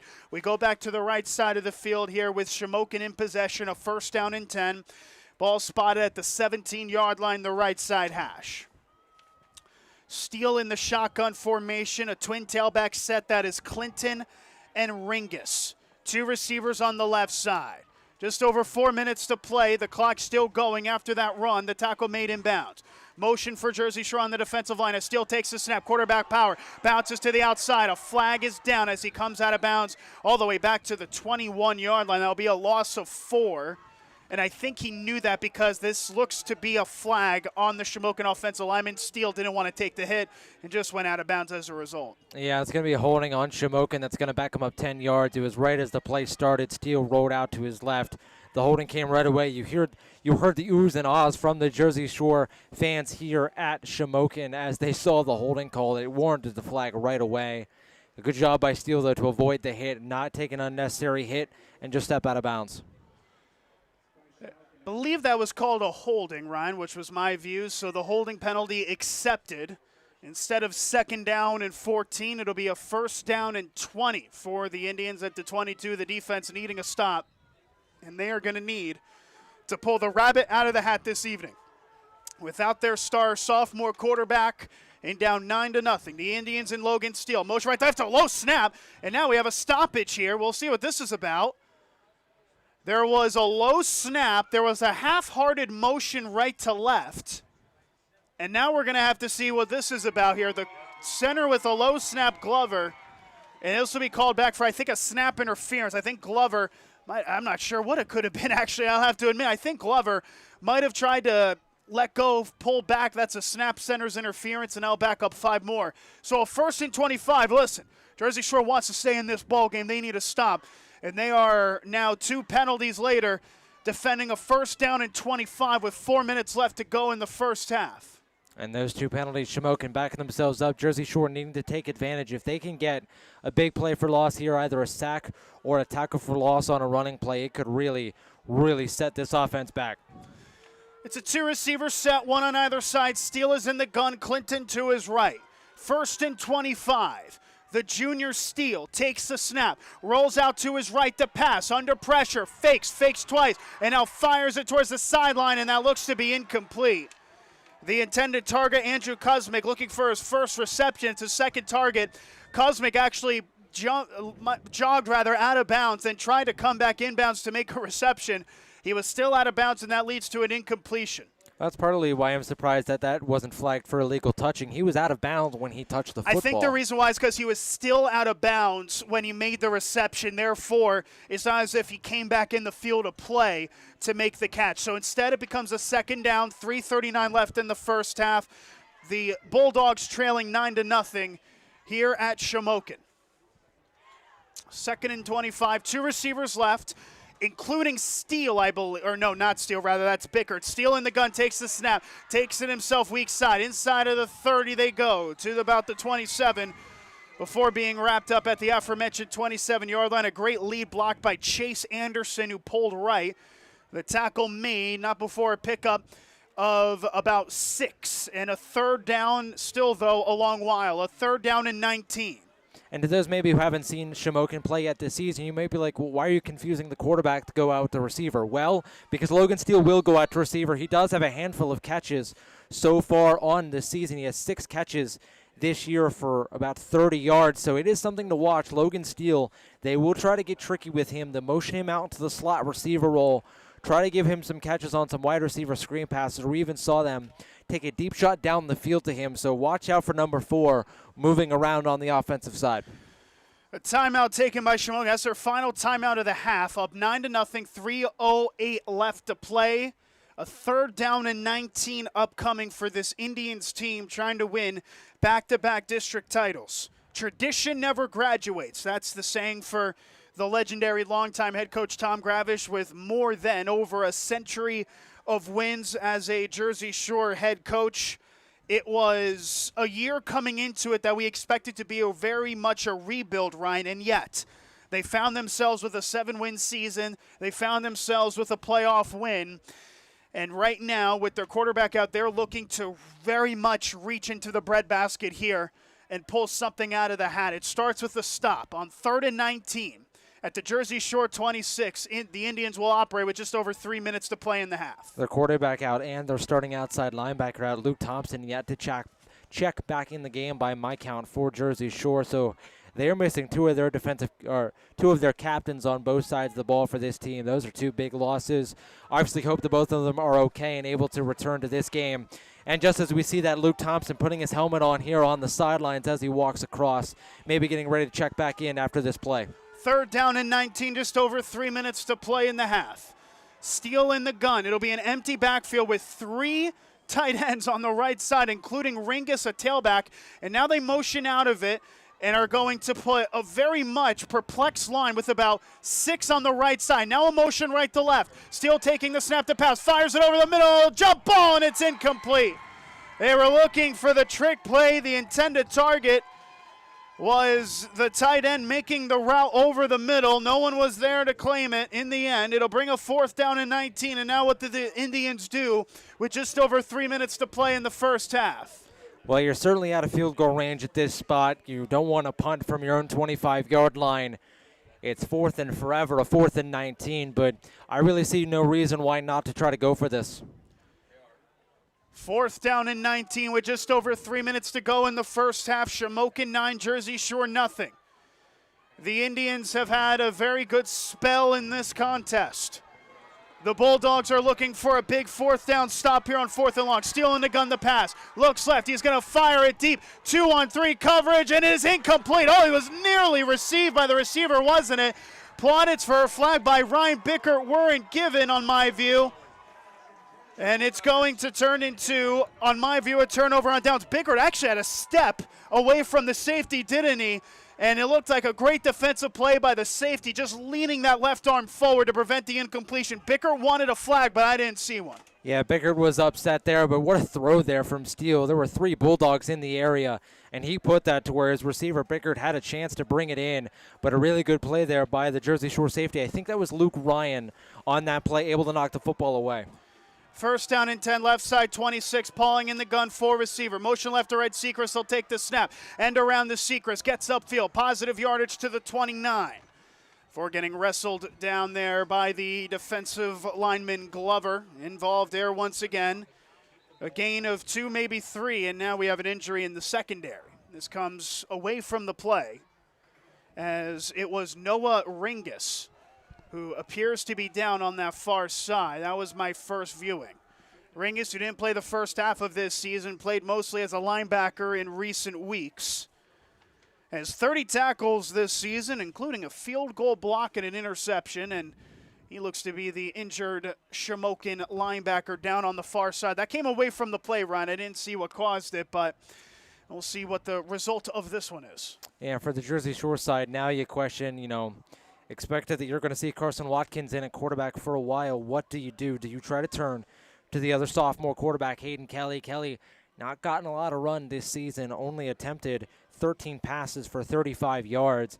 Do you try to turn to him to have a more stereotypical quarterback standing back there, or do you keep with Watkins? And if you are, expect to see a lot of read option, a lot of triple option. They are not going to have Watkins throw the football a lot at the quarterback position. I'm really interested to see in the rest of this half, and especially coming into the second half, what Jersey Shore decides to do at the quarterback spot. On 2nd down and 7, Watkins is the quarterback, the senior. Still looking for his first completion of the season. He drops the pass, pumps, rolls out to his right, pumps again, tries to get forward and gets upended for a loss. Back at the 27-yard line, the stop made by Xavier Paul. That'll back it up to about a 3rd down and 9, a 2-yard loss. And Watkins nowhere to throw downfield, try to get it with his legs. A really good job there by the second middle linebacker, Xavier Paul. He went low, was able to wrap Carson Watkins up at the legs and drag him to the ground. Luke Thompson can't confirm is back in the game. 1 of 4 receivers, 2 right, 2 left. Watkins in the gun on 3rd and 9. Takes the snap. Under pressure again. Rolls out of it. Back to his left side. Fires off the back foot. It's intercepted. Picked off at the 40, 30, 25, 20, 15, 10, 5. Touchdown, Shamokin. It's another interception for Colin Steinhardt, his 6th of the season. And this one goes into the end zone. The Indians making plays in the secondary and now lead 15-0 with under 2 minutes to play in the first half. And on that one, Watkins was pressured, nowhere to go. He started rolling off to his right side, was able to turn back and look left. And he saw Carter Reinhardt downfield past the line of scrimmage, or past the line to gain, rather, for the first down. Reinhardt threw his hands in the air, but it was the cornerback, Colin Steinhardt, being the ball hawk that he is, watching the quarterback's eyes. And as soon as Watkins geared up to throw it, Steinhardt immediately broke on the receiver, able to step right in front of the pass and take it the rest of the way. Point after attempt by Steinhardt, who had the interception, is good. I might have accidentally said Pauling on that first down play at least, just because I'm so used to saying him at quarterback. It was Watkins who was the quarterback for that drive. And an interception on the throw to the left side on the running throw was picked off by Steinhardt, who took it into the end zone. And now with 1:50 left on the made point after, Shamokin 16, Jersey Shore 0, in a game that has taken very much a negative turn for the Bulldogs this evening. And some in their control, some out of their control. Obviously, they were moving the football when Pauling was in a quarterback. Now without him, it's the whole thing comes up in the air. It becomes the question of how can this Jersey Shore offense move the football if it is Carson Watkins at quarterback. And it allows Shamokin to do a few things. It lets them sell out for the run. They know that Jersey Shore does not want to throw the ball with Watkins, so they're going to sell out to try to stop the run. I'm curious to see if Jersey Shore maybe try to get Watkins more comfortable with the passing sets. Give him some screen passes. Give him some push passes. Some throws right at the line of scrimmage. Try to settle Watkins in to playing a role that he is very not used to. So now this one set to be sent away as we look to conclude this first half. Shamokin kicking away from their own 40. 1:50 to play here in the first half at Kent Memorial Stadium. Colin Steinhardt, the typical kicker, sends it away, fielded at the 10. He takes it 15, 20, bounces 25, wrapped up there at about the 26-yard line. Shamokin closing on the middle run. And now this Bulldog offense comes back out onto the field. Carson Watkins, of course, is one of them. We'll see who joins the senior receiver turned quarterback here. And now it looks like Watkins will still be the quarterback with Cash Harrett in the game to his right. The Bulldogs getting direction from Tom Gravish onto the near side. Thompson, notably, that is a good sight to see. Thompson in. He is the slot receiver on the trips left, one right. Watkins takes the snap. Hand it off to Harrett. Gets to about the line of scrimmage at the 26. Not much else as the stop was made by Dylan Phoenix, the senior linebacker, second down. And that is a big thing with Watkins now playing quarterback. Not only are you down your normal starting quarterback, you're also down your number one receiver as well. So you saw Thompson, he's transitioning to play more of that slot receiver role as Jersey Shore tries to find options. 2nd and 10, option play. Watkins pitches right side, stutter step the tailback, tries to get it upfield past the line of scrimmage. He goes and then wrestled down at about the 29-yard line for a 3-yard gain.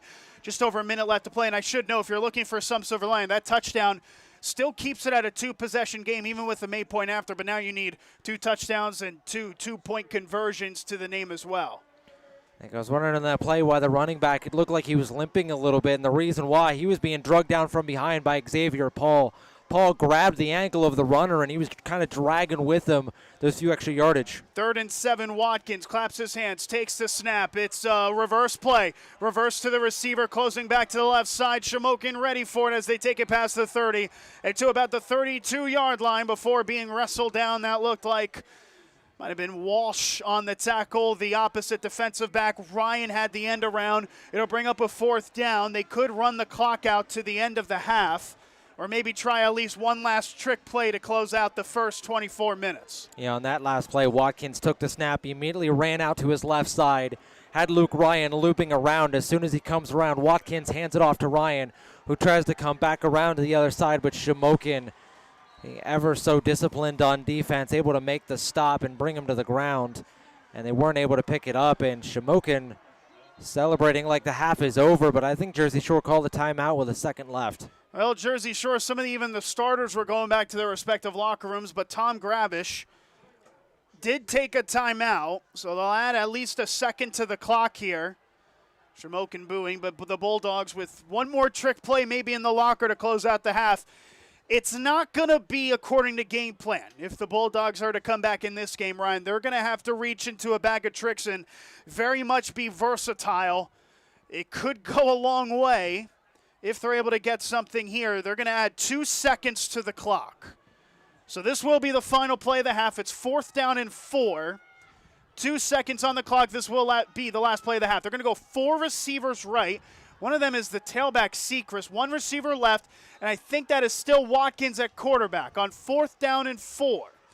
Watkins takes the snap, rolls out to his right, buys times with his legs, dumps it off, and it's caught at about the 42, and then out of bounds at about the 44-yard line is the receiver. Maybe some extra pushing after the fact as well, as Shamokin has a first half that has been favored to them, both in the luck and in the skill category. It has been all Shamokin in the first 24 minutes.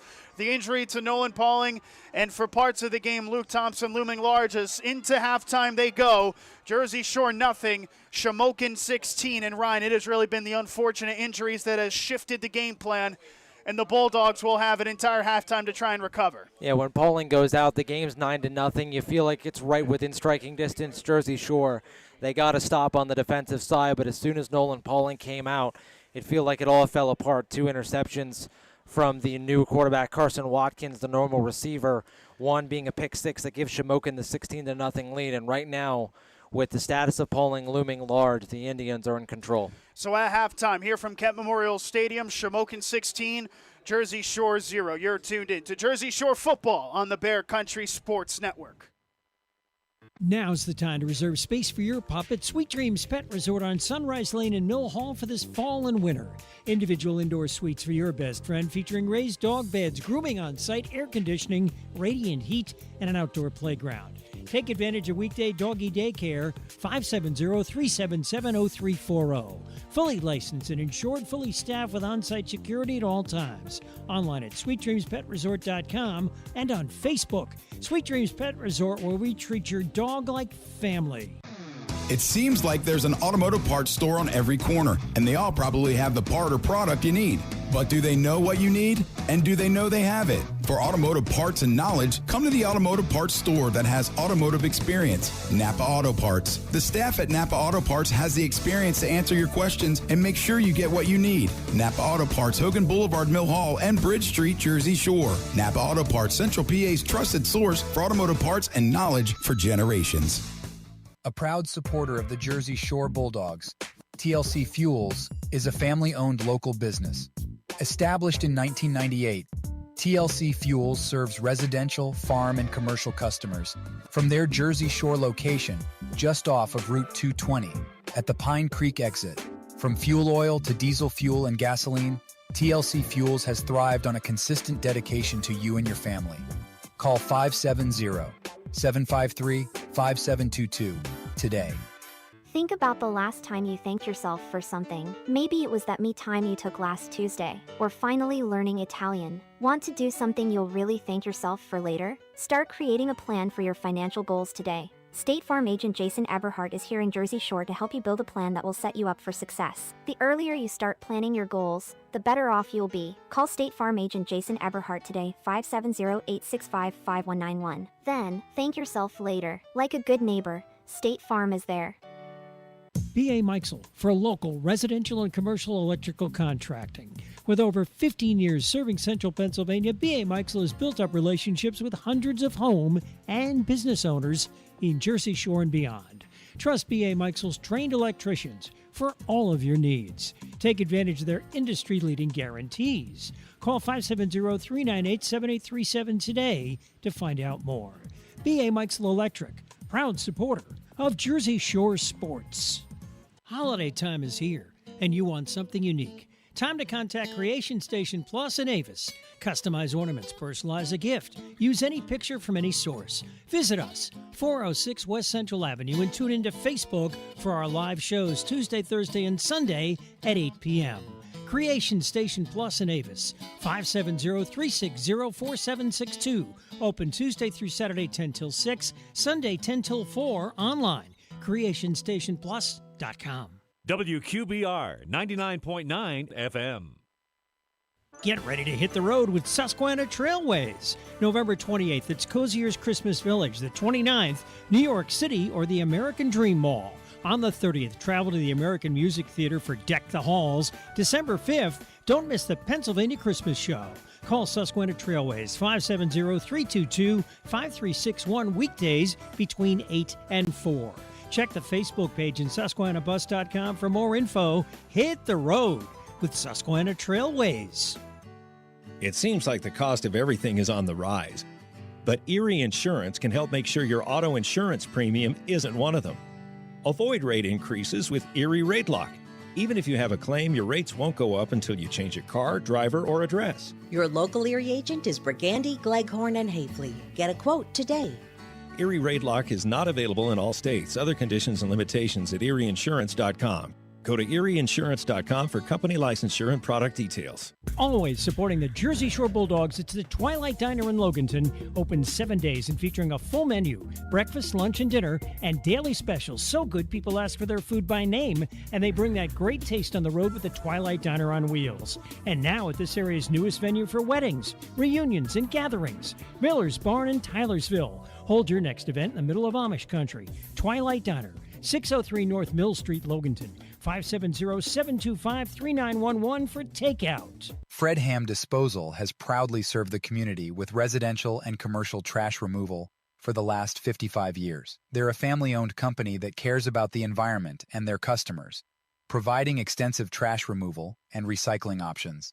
Their fleet of trucks provide reliable pickup service, and they give you a chance to pay your bill online. Fred Ham Disposal, here for you. Call 570-398-1814. Get ready to hit the road with these great trips through Susquehanna Trailways. Shop early November 11th at the King of Prussia Malls. Spend November 18th at Windy Creek Resort Casino. The 27th, the Duncan Thanksgiving Day Parade. November 28th, Cozier's Christmas Village. Call Susquehanna Trailways, 570-322-5361, weekdays between 8 and 4. Check the Susquehanna Trailways Facebook page and website for more information. Hit the road with Susquehanna Trailways. Rain-X wipers are the #1 wiper blades in America. That means all kinds of drivers choose Rain-X.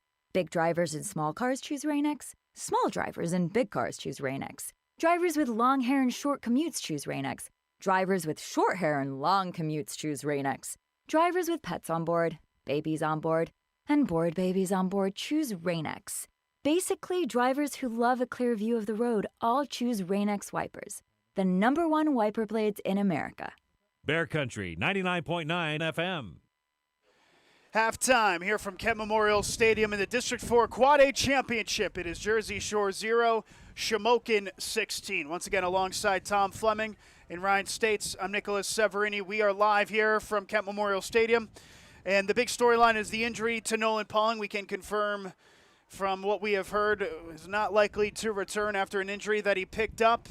It was been Carson Watkins at quarterback. Shamokin would actually get on the board first, though, from a safety on a punt, a snap that went high. Luke Ryan picked it up 7 yards deep in the end zone, didn't have enough space to punt it, just kind of took it to the back of the end zone for a safety. Shamokin, on possession that started at midfield, would score not much longer after that in the first quarter to make it 9-0. Then with that injury, Carson Watkins would come into play, and it would be an interception return for a touchdown from Colin Steinhardt, the 6'4" junior cornerback, to make it Shamokin 16, Jersey Shore nothing at the halftime whistle. Ryan, this is not a first half that we would have liked to see as supporters of Jersey Shore, as commentators for Jersey Shore all season. And I think what really gets the rub in from my perspective is the way that it has happened. To have an injury be so much highlight on a team that has had injury after injury this season, a team that it just hasn't had a lot of stuff go their way this season, and I think this game has been the crescendo of that. And you just feel gutted for Pauling specifically. I mean, this was a guy who, doing it all with his legs in the first half when he was in the game, he looked like someone that, if Jersey Shore was going to find a way to win this game, would have been the team MVP for his performance. He was putting it all on the line, and you feel so terrible for him to have to come out of the game. And Jersey Shore, you mentioned, they have so many guys banged up on this team, multiple starters forced to be on the sidelines for this game due to injury, Pauling now among them, and almost losing Luke Thompson as well, although he would later check back into the game and look like he would be good to go to finish the game. But you just feel so gutted for Nolan Pauling specifically. So with about 9 minutes or so left until the second half resumes, the question becomes how the quarterback play will begin. Do you stick, Ryan, with Carson Watkins for the remainder of the game? Do you try something differently? We have seen Hayden Kelly, the sophomore, play some minutes. He only has 5 completions on 13 attempts this season. Watkins 0 for 2 coming into today. We have seen them go Wildcat. I mean, towards the end of games to burn clock with Chase Ellison. What would you like to see on the offensive side of the ball for the Bulldogs, who notably will be kicking off to start the second half as well? And that's such a big question. You mentioned Kelly, the normal backup quarterback. He has attempted 13 passes this season, but I think you got to ride or die with who got you here. And Carson Watkins was one of the big reasons and one of the big players that got Jersey Shore to this moment. I think if they're going to stick with him a quarterback in the second half, maybe you'll see some trickery around as well. Maybe experiment, throw Kelly in for a few snaps, see how he does. I wouldn't even be surprised if we see some direct snaps to somebody like Bo Sechrist as well. Have him line up at the quarterback and take some snaps on some quarterback power type motions. They're, I think, going to try to get tricky as they try to find out who their quarterback for the second half is going to be. So at halftime at Shamokin, it is Jersey Shore 0, Shamokin 16. When we return, we'll have our out-of-town scoreboard for the postseason in District 4. You're tuned in to Jersey Shore football on the Bear Country Sports Network. Reliable. That word sums up Hollick's Coal Oil in Jersey Shore. Stocked and ready to go for fall and winter, Hollick's is a phone call away, 570-398-1190. A fixture in the community for the last 75 years. Hollick's Coal Oil will fill you up shortly after you call. Hollick's Coal Oil, 248 Locust Street in Jersey Shore. Hollick's Coal Oil, 570-398-1190. Fall is calling and adventure awaits. This is Graham at C.H. Waltz Outdoor and RV, and we're rolling out unbeatable deals as the season turns. Save thousands and choose from top brands like Forest River, Winnebago, KZ, and Intech RV in a great selection of floor plans. At C.H. Waltz Outdoor and RV, we believe in transparent pricing, no pressure sales, and absolutely no hidden fees. Visit us in the Pine Creek Valley or online at chwaltzoutdoor.com. Adventure awaits at C.H. Waltz Outdoor and RV. Life moves pretty fast, and so does technology. So we should be proud that after over 40 years, Reese's Print Shop in Lock Haven still provides excellent work for everyone in Bear Country. So many other print shops have closed their doors, but Randy Reese still offers digital and offset printing at competitive prices, and they're fast. Reese's Print Shop, 7 East Main Street, Lock Haven. Stop in, email Randy at Reese'sPrintShop.com or call 570-748-6528. Reese's Print Shop. See what we can do for you or your company. New home, big dreams, real life plans. You're saving, you're doing the best you can. You need a friend and a helping hand. Journey Bank, Journey Bank.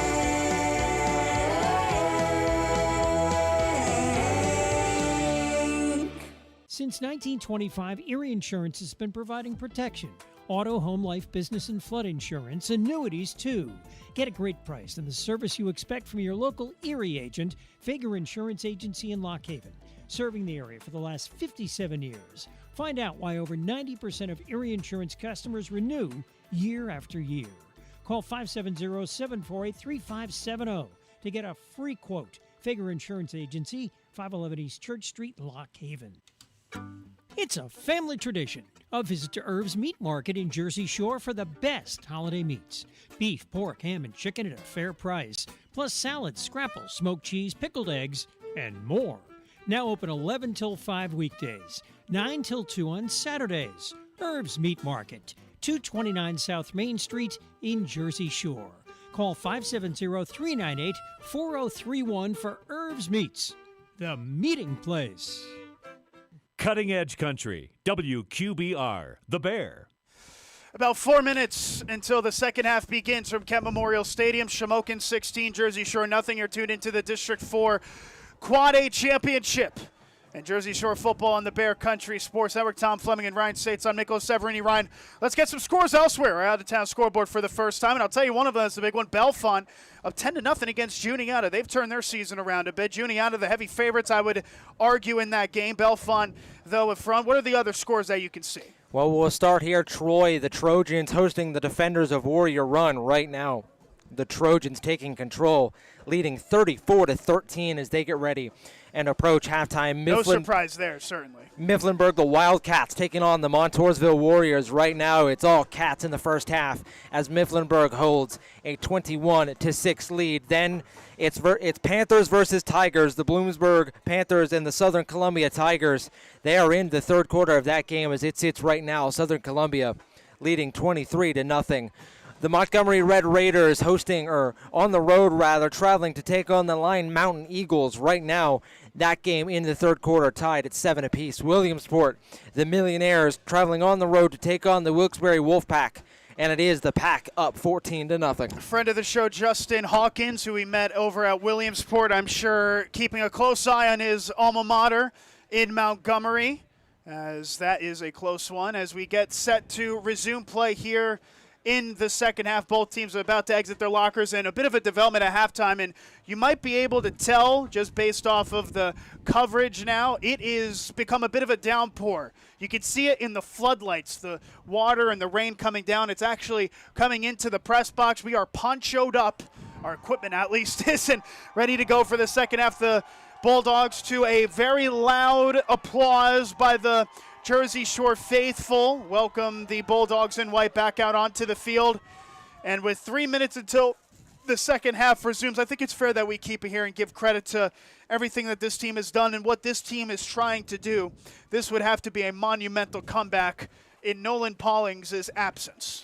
And that's the big thing, right, is what is this Jersey Shore offense going to look like? We saw the defense get off the field time and time again, generate a few turnovers, and give this Bulldog offense its chances, but it felt like as soon as Pauling went out, they just immediately hit the brakes with this offense. They're really going to need to try to figure some things out in the second half, and I'm really curious to see what they do with the quarterback position.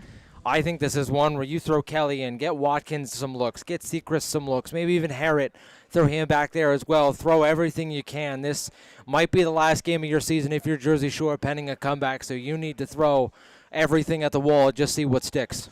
Certainly a lot to digest here as the Bulldogs are set to resume play, kicking off to Shamokin. We'll take one last break. You're tuned into Jersey Shore football on the Bear Country Sports Network. Get ready to hit the road with Susquehanna Trailways. November 28th, it's Cozier's Christmas Village. The 29th, New York City or the American Dream Mall. On the 30th, travel to the American Music Theater for Deck the Halls. December 5th, don't miss the Pennsylvania Christmas Show. Call Susquehanna Trailways 570-322-5361 weekdays between 8 and 4. Check the Facebook page and SusquehannaBus.com for more info. Hit the road with Susquehanna Trailways. It seems like the Bear Country, 99.9 FM. And now the second half is set to resume. The Bulldogs in white will kick off from right to left. Shamokin in purple will go from left to right. And it seems like the only game in these last couple of years that's going to be won on merit will be the regular season double overtime thriller. Should be noted before the injury, Shamokin was up 9-0. And while there was a big asterisk put on the win last season, the 16-0 advantage going into the second half might be without it. And for Shamokin now, they get an opportunity to get the ball at the second half. They have a real chance if they're able to go down the field, score a touchdown really put a vice grip on this game for this Jersey Shore defense. If they want to find a way to win this game, they're going to need to do what Shamokin did in the first half. Find some scores outside of your offense. Shamokin, the benefit of a safety on special teams and a defensive touchdown. If Jersey Shore wants to find their way back in the game, I think they're going to need a defensive score of some kind. Maybe a pick six, a fumble return for a touchdown, something to give their offense some life, and it's going to need to come from this defensive side of the ball. They will kick off from right to left. It should be noted, if you were talking about some sort of trick play, maybe an onside, that there are 5 up men for Shamokin right at the 50, and then we'll call it about a 20-yard gap between the up men and the closest gunner blockers. As Passetti on the left side, hash 40, we've seen him recover some unintentional onside kicks against Williamsport, most notably. We'll see what Passetti tries to do here. It will be a squib kick, in fact, that'll squibble all the way to the 10, return to the 15, 20, and it's upended. Look out, that is a shot. At the 24-yard line, a booming tackle as the return man, Jay Skink, was upended. And that is where Shamokin is going to start play at the 24-yard line. The Bulldogs coming out hitting. And a scary hit there. Gink looked like he got hit right at that knee level, flipped in the air as he landed on the ground. Good to see Gink okay and come out of the game. But now for the Shamokin offense, starting at their own 23-yard line, we'll see what Logan Steele can do. He struggled a bit in that first half, especially throwing the football. Had the interception nearly, had 2 more. We'll see what they do. Do they keep him on the ground, or do they try to let number 4 throw? A first down and 10 on the right side, hash 24-yard line. The quarterback looks to still be Logan Steele, tailback to his right. It is a goal line formation. The flanker motions left to right, and now the lead blockers, they'll hand it off to Clinton. Met at the line of scrimmage, but breaks the tackle, gets to the 25, and forward progress will mark him at the 27-yard line for a 4-yard gain. The Bulldogs really crowding the box. They're selling out on the run, and that looked like Ellison assisting on the tackle, getting one of the many Bulldog arms around Clinton. I think it was Ellison, and I think Cash Harriet in there as well, able to bring Clinton to the ground and set up a second down and long. Call it a second down and 7, 30 seconds into the second half, and I think Shamokin is really playing the time game here, getting into their huddle, taking their time, goal line stance, looks like a lot of runs. They go into a full house formation. Clinton to the left of Steele, to the right is Gink, and the other tailback is behind him as they'll hand it off to the right-sided tailback, takes it past the 30. It has the first down past the 35 to the 36. And Gink, just such a strong runner, able to get there up the middle. Got met right at the line of game and able to push the pile forward for a few extra. He is such a strong runner, the Shamokin fullback, and is able to pick them up a big first down as they just keep that clock moving. I have to say, that might have actually been Ringus. I'll have to double-check who got that carry, but nonetheless, it was enough for the first down. This 3-headed monster next to Logan Steele, who's a monster in his own right, creates the full house formation on 1st and 10. At the 36, he takes the snap. Steele takes it himself, takes a shot, bounces outside of it, has positive yardage, past the 40, and down at the 41 for a 5-yard gain. Getting halfway there is Logan Steele, taking a couple shots on his way to it. And Steele there, just another quarterback power up the middle. That is where he's most deadly, and that's what Shamokin likes to do with him. There's not a lot of trickeration. It is just direct snap, run up the middle, let your speed and strength do the rest. A good job there by Jersey Shore, though, to wrap him up for only a gain of 5. Watkins helped clean it up from the outside. A second down and 5 upcoming. When they snap the ball, there'll be just over 10 minutes left to go in the third quarter. Steele in the gun. 2 flanker set. They'll take the snap. End around to the left-sided tight end. He gets bounced off of a tackler and then wrapped up at the line of scrimmage for no gain. That was Luke Ryan eventually cleaning it up. On the end around to Noah Ringus, the flanker motioned left to right, got the handoff and couldn't get anything on it. 3rd down and 5 upcoming. It looked like Carter Reinhardt in there on the tackle as well, able to bring the running back to the ground for no gain. And now for Shamokin, you're nearing midfield. I would expect this to be 4-down territory. Wouldn't surprise to see them run this and then maybe try to run it again. 3rd down and 5, same goal line stance, gun formation. Steele is the shotgunner. And now we have a stoppage here on a false start, and this is going to complicate matters. Back it up 5 as the Indians moved early. It turns all of a sudden into a 3rd down and 10 as the Bulldogs look to stall the first drive of the second half. And hearing some boos, I don't know if... Well, the near side official said false start, and that's what I went off of. Shamokin not happy with the call, and now the referees talk about it. What is the signal? Nick, that is a good question. What is the signal? Is Shamokin backing up? It is, in fact, a false start. Wait, hang on a second. What happens here? It looks like there's a declined penalty on Jersey Shore as well. I'm not entirely sure what that was about, but I saw the referee point towards the right as well. And does that create offsetting penalties? It does. There were offsetting penalties, and so instead of a 5-yard penalty on a false start, are there offsetting false start? Okay, so I just saw a false start and an offsides at the same time, but how could you be offsides if the play didn't happen? Well, I tell you what, Coach Gravish is livid with the referees, and that's exactly what you mentioned. They did a false start motion on Shamokin and then a neutral zone infraction on Jersey Shore, and you're right.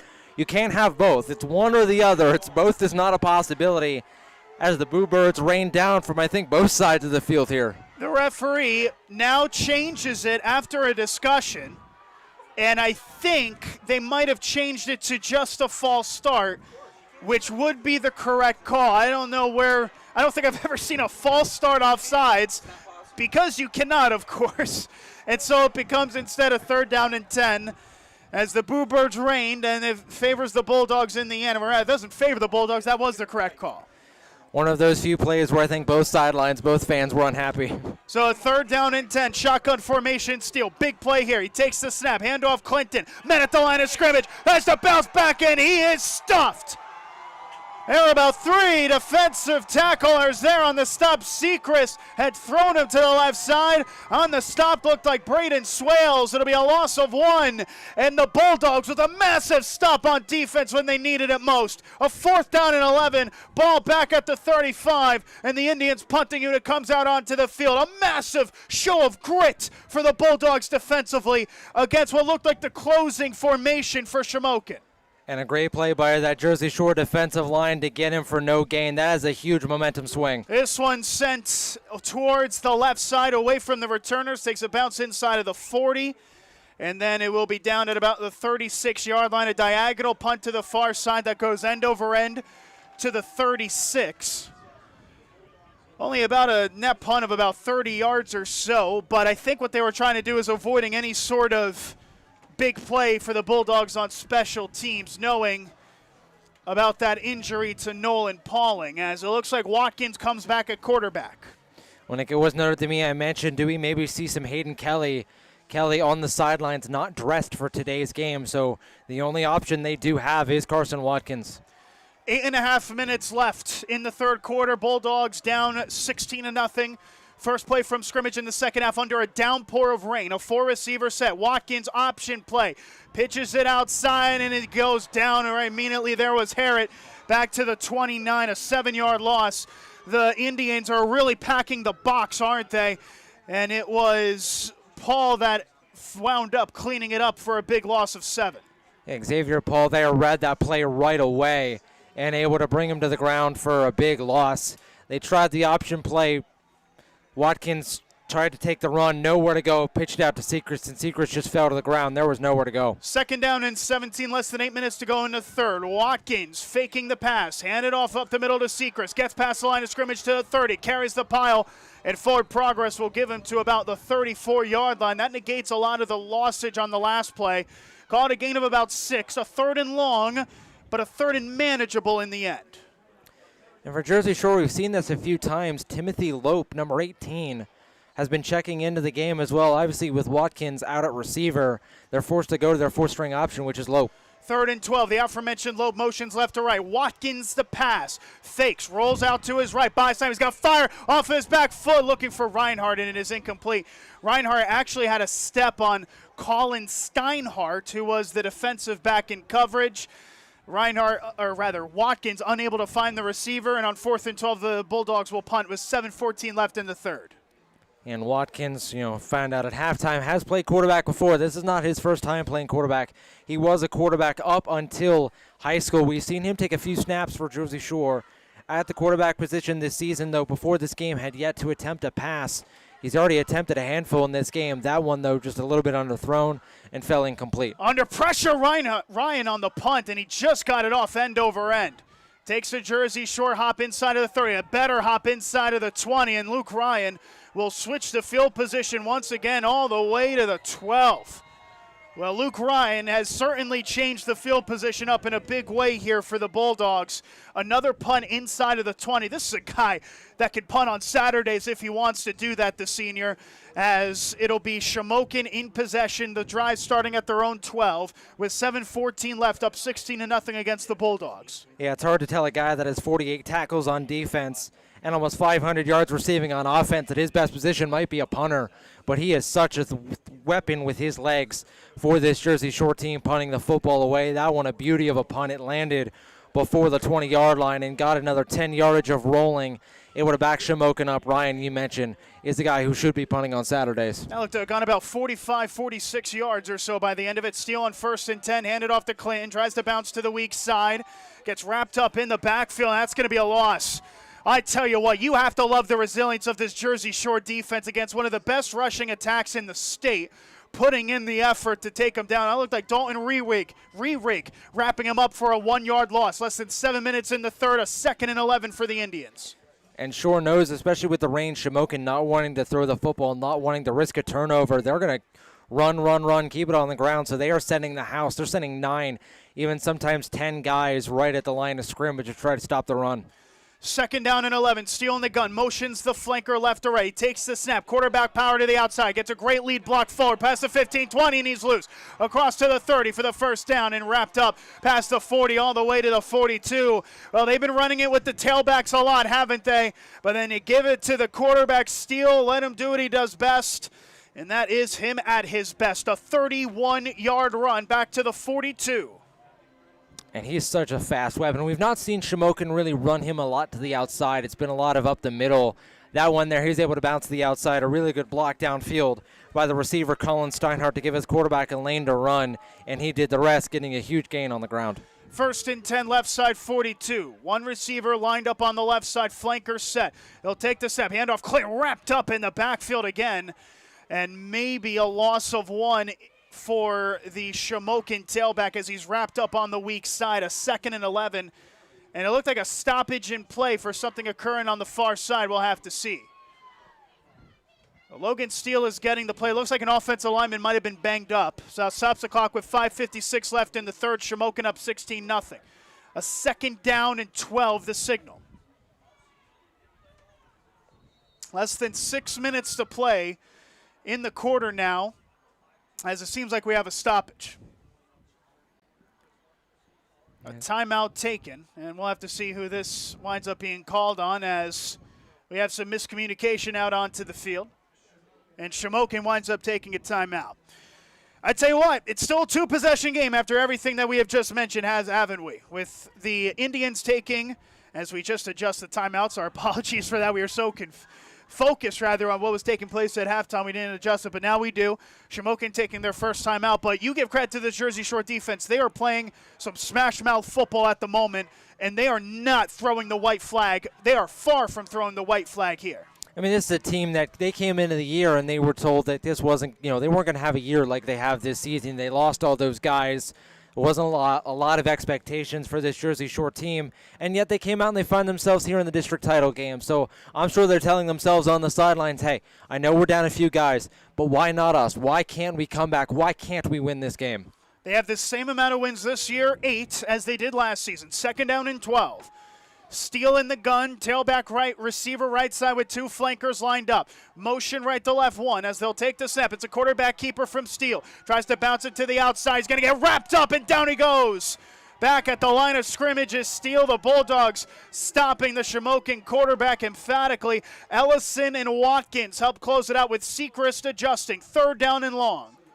And Steele tried to bounce it out to the right side, just nowhere to go. He wasn't able to get vertical. A really good job. Jersey Shore had 4 defenders in the area, able to bring him to the ground and set up a 3rd down and long. And now for Shamokin, what do? We haven't seen them throw the football a lot here. I, again, think this could really be 4 down territory for Shamokin, depending on what they can get on this 3rd down. I wouldn't be surprised to see another run, maybe with Steele.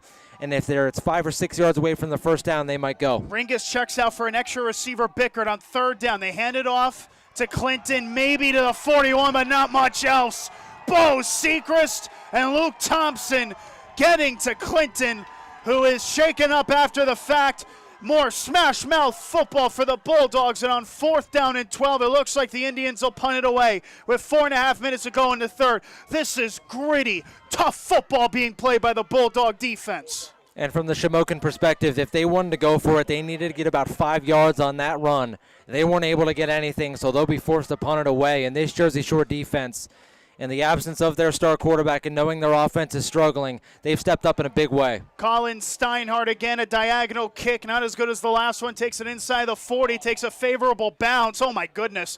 All the way to the 29. That's about as favorable of a bounce, Ryan, as I think I've seen this season. It bounced, looked like it was going out of bounds about the 40, and somehow it curtailed back towards the field, an extra 10 yards to the 30-yard line. I guess it was only a difference of 10 yards, but when you're absent your quarterback and you're looking for every yard you can get, that is just a look up into the heavens. And maybe the wind helping out a bit there, the wind blowing towards the Jersey Shore sideline. That ball looked like it was destined to go out of bounds, like you mentioned, able to kind of curl back in. I'm wondering if the wind helped with that as well. Trips left, one right. Watkins in the gun. Sechrist is the tailback to his right. The two seniors in the backfield as Watkins takes the snap to throw. A curl route. Catch is made by Lowe past the 30 to about the 33.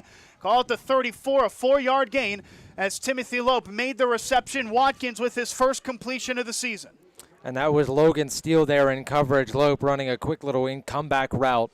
Watkins delivered the throw on time, but Steele just not able to get a hand on it. A good pitch and catch there. 2nd down and 6. Watkins will hand it off. Oh, miscue on the handoff. The ball's loose, and I think Sechrist dove on top of it. It'll stay Jersey Shore possession. Might have been, Ryan, on my view, a little quick on the handoff. Watkins kind of sort of chucked it at Sechrist right next to him. It turns into a loss of 2 and a 3rd down and 8. Yeah, Sechrist there, he wasn't able to really get into his stomach, so Sechrist could take it the rest of the way. The ball just slipped out. A good job, though, to fall on it. 3rd and 8 at the 32. A 4-receiver set. Watkins takes the snap. He'll throw it again. Rolls out to his right. Hit as he throws. Comeback route. Catch is made shy of the line to gain to about the 37-yard line. That'll be a yard or two short. And a decision to be made here with the ball at the 37. Ryan made the reception. What do you do with 3 minutes left in the third, down by 16? You got to go for it. You're down by 16. I don't know if there's enough time left. If you punt this away, I think this is one you got to go for. With how Shamokin has been able to chew clock on the offensive possessions, I'm surprised to see them come out in punt formation. The punting unit is on with 2:42. Ryan is the punter. 2 gunners, 1 on each side, 2 back deep to return. They're stationed at about the 23. Ryan takes the snap, will send it away, an end-over-end booming of a kick. Steele lets it bounce once and fields it at the 15. This is dangerous, but he gets slipped up at about the 20-yard line. Steele trying to cut back towards the left side. Watkins stayed home to make the tackle. Logan Steele averaging 26 yards a punt this season. He is terrific in open field, but that time he slips up at the 20 with Watkins cleaning it up. And with the rain coming down, this turf gets really slick, and I think that's what happened there. Steele, it looked like his legs just kind of came out from under him. And so with the ball spotted on the right side, hash 20, the Indians in possession up 16-0. We have not had a score in the second half yet. The only real big play was a 31-yard run by Logan Steele that took it all the way to their own 42.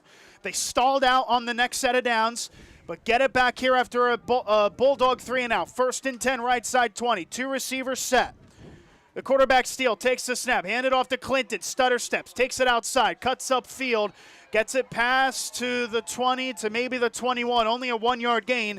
Zakeem Clinton, I would say quite similarly to the first time these two teams met, struggling a bit to get going, at least in the opening salvo of it, but now we're in the third quarter, and the Bulldogs have had Clinton's number, which has been a rarity, a guy averaging 8.5 yards a carry. Yeah, kind of the opposite of what happened the last time these two teams played. Clinton started off struggling, and as the game goes on, got better. He started off really hot, and now he's really struggling to find yards on the ground. On 2nd down and 9, 2 receivers left. The junior Steele takes the snap, play fake, fires over the middle, and it's incomplete. Had Colin Steinhardt open, the ball was overthrown. Looked like Rerik was in coverage, and when you see a ball overthrown like that, you almost wonder. But it is an incompletion, and that sets up a 3rd and 9, clock stop, 1:45 in the third. And that's by my count the 4th pass that Steele has had that was nearly intercepted. That one sailed over the head of the intended receiver who was running across the middle of the field. They're lucky that Jersey Shore didn't have a safety back to pick that off. 3rd down and 9. Receiver on the right, receiver on the left for stealing the gun. He takes the snap, hand it off to the tailback, gets free past the 25 and first down to the 30 and wrapped up at the 40-yard line, and he held on to the football for a 19-yard gain on 3rd down and 9. The carry from Ringus, the junior, that will allow Shamokin a fresh set of downs. And they could, at the very least, run the clock into the 4th quarter here with 90 seconds left, at least on this set of downs. 1st and 10. And the left side 40-yard line is Steele taking the snap. Handed off to Clinton. Met in the backfield. Tried to push forward and continues to do so. And he's still loose. Breaks another tackle across midfield. And he's got Grouse ahead of him. Breaks another to the 30, 20, 15, 10, 5. Touchdown Shamokin. In one of the most incredible runs I have seen this season. Zakeem Clinton refused to go down. You knew he had the big run in his pocket, and he had it and then some. One of the most incredible runs you'll see, and the Indians go up 22-0. What a run there from Clinton. He runs right up the middle. Shamokin not trying to hide what they want to do. They want to run these running backs right up the middle of the field. Clinton takes it up the middle. He was met by a swarm of Jersey Shore defenders. I mean, there's got to be 6 or 7, maybe 8 guys in the area to bring him to the ground. A big pile formed around Clinton. He was somehow able to fight out of it, then almost got wrapped up by another Jersey Shore tackle, able to fight out of it again, and from there it was green grass down the field. Clinton's such a strong runner. His legs have so much drive in him. He was able to keep pushing the pile forward, but I do not know how he got out of it. Point after from Steinhardt splits the uprights. And Zakeem Clinton, about a 61, maybe 60-yard rush will be the official signal, breaking a litany of tackles in the meanwhile. Almost looked like a Madden glitch where you just couldn't tackle the runner. Clinton with his 15th rushing touchdown of the season, and that just might be his most memorable. With the scoreline 23-0, it's the largest lead of the night. With 1 minute and 7 seconds left, the Bulldogs with the football back. And they are looking for a miracle at this stage. And just a crippling run there for the Jersey Shore perspective. You've been doing such a good job stopping the run, especially stopping Clinton here in this 3rd quarter. But all it took was one. He was able to break free from a few tackles, and that big score really puts Shamokin in the driver's seat and puts Jersey Shore about as back up against the wall as they have been in some time. The Bulldogs have defended valiantly. They haven't been able to do much offensively, and you can tell, Jersey Shore, they're a 4A school, but they're, in terms of just admissions, a lower-tier 4A school. And you look at just the amount of players that they have available. I don't think they could even make another 11 of players almost, darn near. And, when you get to this part of the season with the injuries mounting, you're going to run out of legs and run out of attrition. That seemed like some tired tackling on the touchdown that Clinton managed to score. As this one is a line drive kick. It'll be taking a couple hops before being fielded at the 15. Returner takes it 20, 25, 30. As where the pile will get to him at the 30-yard line. Shamokin wrapping him up. Michael Levdusky looked like to be one of the defenders involved. And the Bulldog offense comes out onto the field once again with Carson Watkins at the point. And from now on, it's 4-down territory for the rest of the game for Jersey Shore. No matter the down and distance, they're going to be forced to go for it and not send the punting unit on for the rest of this game. They will need this offense to score and score quickly if they want to get back into this game. 1st and 10 at the 34. Receivers play fake. They throw. Caught by Lope. And he lost the football. And it's picked up by Shamokin at the 40, the 35. And he's wrapped up at the 33-yard line. Noah Ringus picking up the fumble. There is a flag down. I thought it came after the ball was coughed loose, as Lope had the reception, turned upfield, made the football move before losing it. And the Indians will have it on offense unless this penalty says something different. The flag was certainly thrown after the play. We'll see what the call is on the field, but for Jersey Shore, just from bad to worse there, Lope caught it over the middle of the field as he was tackled. Looked like the ball just kind of slipped out of his hands, popped up into the air, landed on the ground, and Shamokin able to recover. The referees congregate talking about it already. The opposite sides are back on the field in terms of the offense and defense. Shamokin's offense is on. Jersey Shore's defense is on. But it looks like a penalty on Shamokin during the return will back it up 15 yards. I think it was unsportsmanlike conduct. I think something said after the fumble that might have warranted the penalty. Backs it up to their own side of the field, though, at the 49 with 53 seconds left in the 3rd quarter of play. The Indians up 23-0. A new possession for Shamokin after the 60-yard touchdown run by Clinton. A 1st and 10. Motion right to left gink. Quarterback Steele takes the snap. Gets past midfield and wrestled down at the 47 for what'll be a gain of 4. They'll have to run at least one more play before the third quarter concludes. As Steele took it through the A-gap for a medium gain. I would expect to see Shamokin run one more play. Play clock and game clock differentiated by about 5 seconds, so run one more play up the middle and then take this to the fourth quarter most likely. 2nd down and 6, 25 seconds on the game clock in the third. Steele is in the gun, 2 left, taking the snap. End around play to Gink. Gets man in the backfield, and he takes a shot back at midfield. Good closeout pursuit by the Jersey Shore edge rushers. I thought that was Lope that got it on the edge, and I believe it was him. Lope with Shirey assisting, and that is how the third quarter of action ends at Kent Memorial Stadium. Shamokin 23, Jersey Shore 0. You're tuned in to Jersey Shore football on the Bear Country Sports Network. 42 years serving you. All Round Tire, your hometown service and tire sales center. Family owned and operated, All Round Tire features Cooper and many other brands, including Michelin and Firestone. Make us your first choice, not only for passenger, light truck, farm, and ag tires, but also for service, brakes, exhaust, belts, and hoses. We offer the only vulcanized flat repairs in the area. PA State Inspection 2, open weekdays 8 till 5, Saturday till noon. All Round Tire, Cement Hollow Road, Jersey Shore. Put 12 minutes on the clock one last time from Kent Memorial Stadium. And Brady, we're on field. Apologies for the pronunciation there. But the Indians, who are the reigning district champions, set to be the district champions once again, up 23-0 against Jersey Shore. The Bulldog offense never getting off the starting blocks here due to injuries and the like. But this is the Indians' game. It has been really from the opening kickoff, hasn't it? Yeah, on the offensive side, you have those injuries that maybe take some things away, but from the offensive side perspective of Shamokin, this offense has done it when they needed to most. Jersey Shore, this defense done a really good job getting them off the field, but Shamokin, time and time again, being able to find the big plays for the scores. Shamokin in purple going right to left at midfield, 3rd down and 9. Steele rolls out to his right to pass, fires it, caught shy of the line to gain to 46, and the ball came out. They went out of bounds for it. Who got it? They went out of bounds going for the football. The reception, I think, was made by Steinhardt on the far side on the comeback. He had to get some more yardage forward, lost his luggage. It's a 4-yard reception with the ball coming out. The question is, who has the football? The referees are talking about this, Ryan. I'm not sure if they know yet. I think the conversation is Jersey Shore, they did recover the football, but I think they recovered it after the ball went out of bounds. So I think this fumble is going to go out of bounds. Shamokin will retain possession.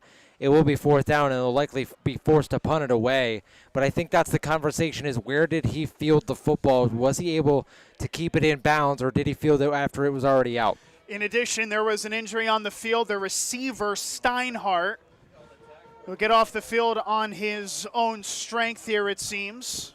Being treated for, I think, some cramping. Or it doesn't look like it was Steinhardt. It might have been one of the blockers who echoed his way over towards that right side. So Steinhardt remains in the game. It'll be a 4th down and 6. And it looks like Shamokin is set to punt it here. The punter is Logan Steele, staying over it at the Jersey Shore side of the field at the 47. 11:44 and counting on the clock. As Steele will send it away from the right side, hash 47. The Bulldogs look for something of life offensively. This is an end-over-end punt. Fair catch made at the 12-yard line by Watkins, who has been the quarterback today as the Bulldog offense comes back onto the field. Nolan Pauling injured early on in the first half and has not come back out onto the field. The sophomore starlet at quarterback, Carson Watkins, has taken the reins. Should be noted we did mention Hayden Kelly. He is in street clothes today, the backup quarterback for Jersey Shore, so it has been Watkins. 30 seconds gone here in the fourth quarter. The Bulldogs with possession down 3 scores. 4 receivers set 2 either side for Watkins in the shotgun. Motion man left to right. Takes the snap. Fakes the end around. Well, hand it off up the middle. He's got space to the 20. Has the first down to the 25. Pass cross to the 30 as Sechrist as he goes out of bounds to the 36-yard line. It was the opposite number 5, Ryan Bicker, chasing him out. Bo Sechrist with one of the more productive plays that Jersey Shore has had on offense. A great sized run that goes for about 20 plus to the 37. Maybe the longest play of the day for Jersey Shore, certainly within the handful of longest plays for this Bulldogs team. A good job by Sechrist there. He starts up the middle, able to bounce it out to the right side to get a sizable gain, and that's what Jersey Shore needs to get back in this game. Big plays, and they need them quick. Trips right, one left. Watkins in the gun to pass. Throws it left side, and on a jump ball, it is caught at the 42 as the receiver immediately went to ground. That was Carter Reinhardt getting the catch for a gain of about 4 to set up a third down and medium. Isolated on coverage there. And the tackle looked to have been made by Steinhardt, the defensive back on that far side.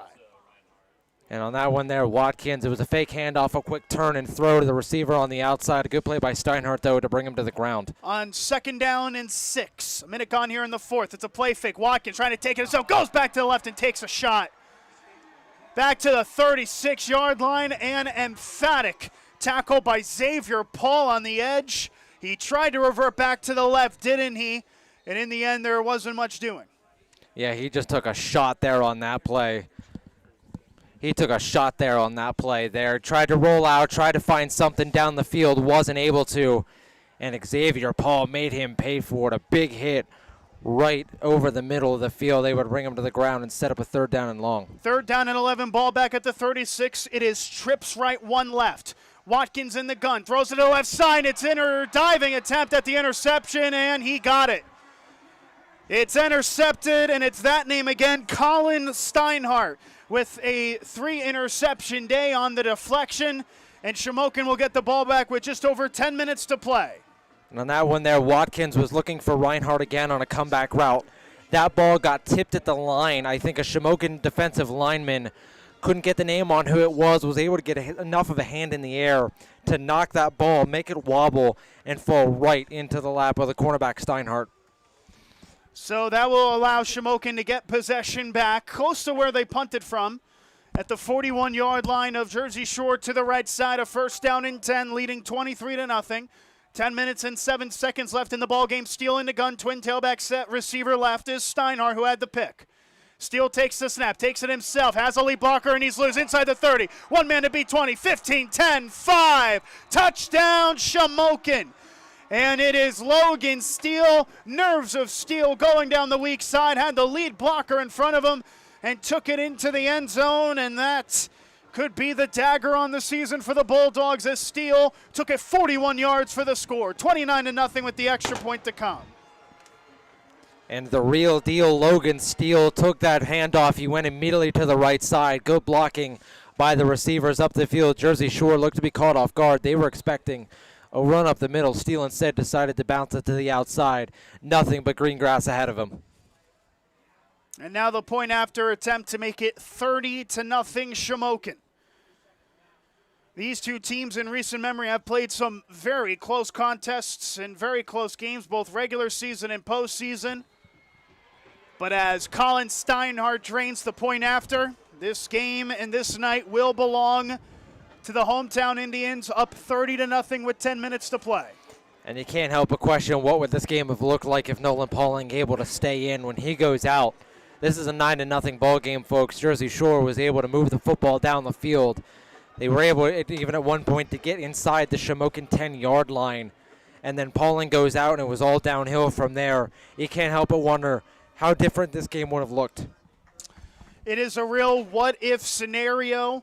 And the final chapter of Nolan Pauling's football career is very far to be written, of course. The sophomore who has so much potential, oozes potential and speed, and for the likes of Cashier. But you do think about the seniors in cases like this. It is not how they expected this day to go. Bo Sechrist, Carson Watkins, Luke Ryan, 3 on the offensive side of the ball. Luke Thompson, who picked up an injury. Jaden Passetti, the kicker himself. Braden Rayborn, who is featured off of the bench. Talon Lope on the defensive line. These are all names that we have stated throughout the season. Mason Larson, of course, the opposite center.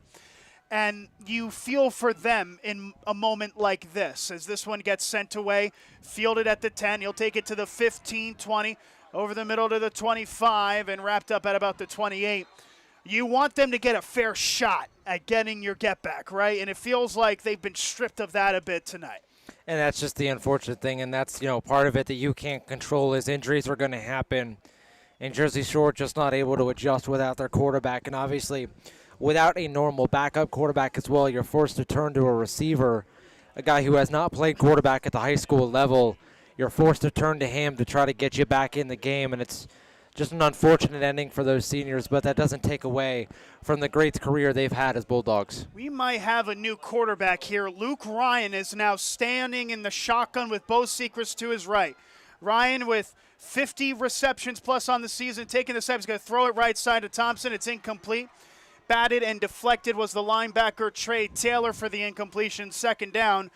First attempts of the season for Luke Ryan, who has also run the ball as well as catch it, has a rushing touchdown and a receiving touchdown this season. His first attempt over the air this campaign deflected away, a good coverage move by Taylor with the slot receiver unable to haul it in. Second down and 10. Sechrist to the right of Ryan. The two seniors are in the backfield of a four-receiver set in front. Two on either side as Ryan takes the snap. Quick throw right side and an incompletion. The intended target, Carson Watkins. Luke Thompson was applying a lead block on Ryan Bickert, the defensive back, who was closest in coverage. Third down and 10, 9:48 to play at Kent Memorial Stadium. Shamokin 30, Jersey Shore nothing. On that play there, Thompson was supposed to be the lead blocker. That was an intended pass out for Watkins. Looked like the throw fell just a bit behind him. Sets up a 3rd and 10, middle of the park, 29. Ryan in the gun, motion right to left. The other senior, Thompson, taking the snap. Blitz coming, rolls out to his right. He's got to fire it deep off his back foot for Watkins, who catches it into the 45 and wrestled down at the 42. The two seniors linking up. Ryan to Watkins as they're into Shamokin territory. A big play from Ryan off his back foot. Watkins came back to it, and it's a big play as Ryan looks to fire the crowd up.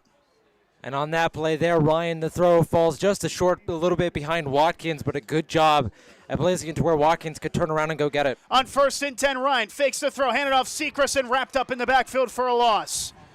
And very quickly, Jet Volati, the defensive lineman, snuffing the momentum for the Bulldogs as Sechrist gets dropped back for a loss of 4. That one looked like it was a quarterback option. I think Ryan had the option to hand it off the middle or try to throw the screen pass to Watkins. I saw Watkins on the near side throw his hands up in the air looking for the football. Ryan decides to hand it off, and Jet blew it up.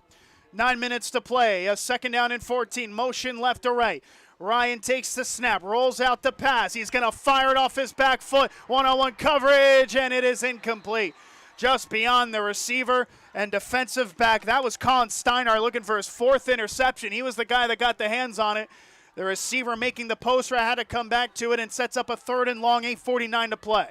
Yeah, Steinhardt looking like he was trying to spear that football out of the air, threw one hand up in the air, trying to grab it and bring it back in. He wasn't able to. But for Jersey Shore, now facing a 3rd down and 12. 3rd down and long, trips left, one right. Ryan to pass, goes to the weak side and now fires it, looking for Watkins, one-on-one, high pointing, and it's incomplete.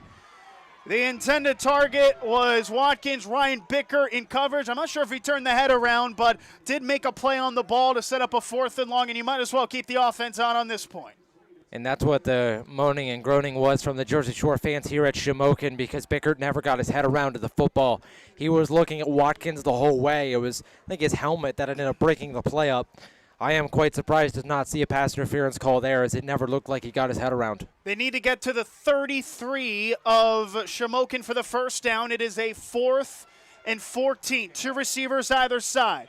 Watkins motions right to left. Ryan takes the snap, looks to pass, pumps, rolls, tucks and runs it, gets to the right side, stiff arms a man, but he'll get wrapped up right at the line of scrimmage. The tackle by Ringus, who closed him down. It'll be a turnover on downs as Watkins was unable to find an open receiver, tried to do it with his legs and gets met at the line of scrimmage. And on now, Shamokin bringing their offense back onto the field. Wonder if you'll see some of the starters check out of this game, as it looks like you will. We'll see what it turns out being with the setup for Shamokin with 8.5 minutes to play. Shamokin 30. Jersey Shore nothing. The starters will stay on the field. Logan Steele in at quarterback. Braden Kavanaugh in at one of the receivers. We've seen him lined up at receiver a lot this game. He lines up on the left side, the weaker side. A 1st and 10 at their own 46 left side hash. Steele in the gun, motion left to right, taking the snap. End around play to Gink. Gets outside of the far numbers and wrestled down at about the 48-yard line. Good pursuit as the Jersey Shore linebacker made the tackle. A 2nd down and 7, a long run left to right. That goes for 3 yards in the end.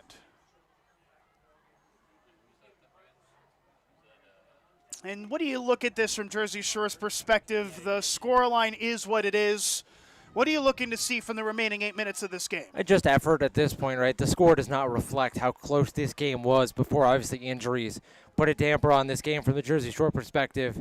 You just continue to fight until that final whistle. Steele in the gun, right side 49, taking the snap, handed off to Clayton, gets past midfield, trying to bounce off of a tackler, but gets met at the Jersey Shore 48. That'll be a 3-yard gain, 3rd down and 4 to come. Perspective is a very important part when looking at this Jersey Shore season, isn't it?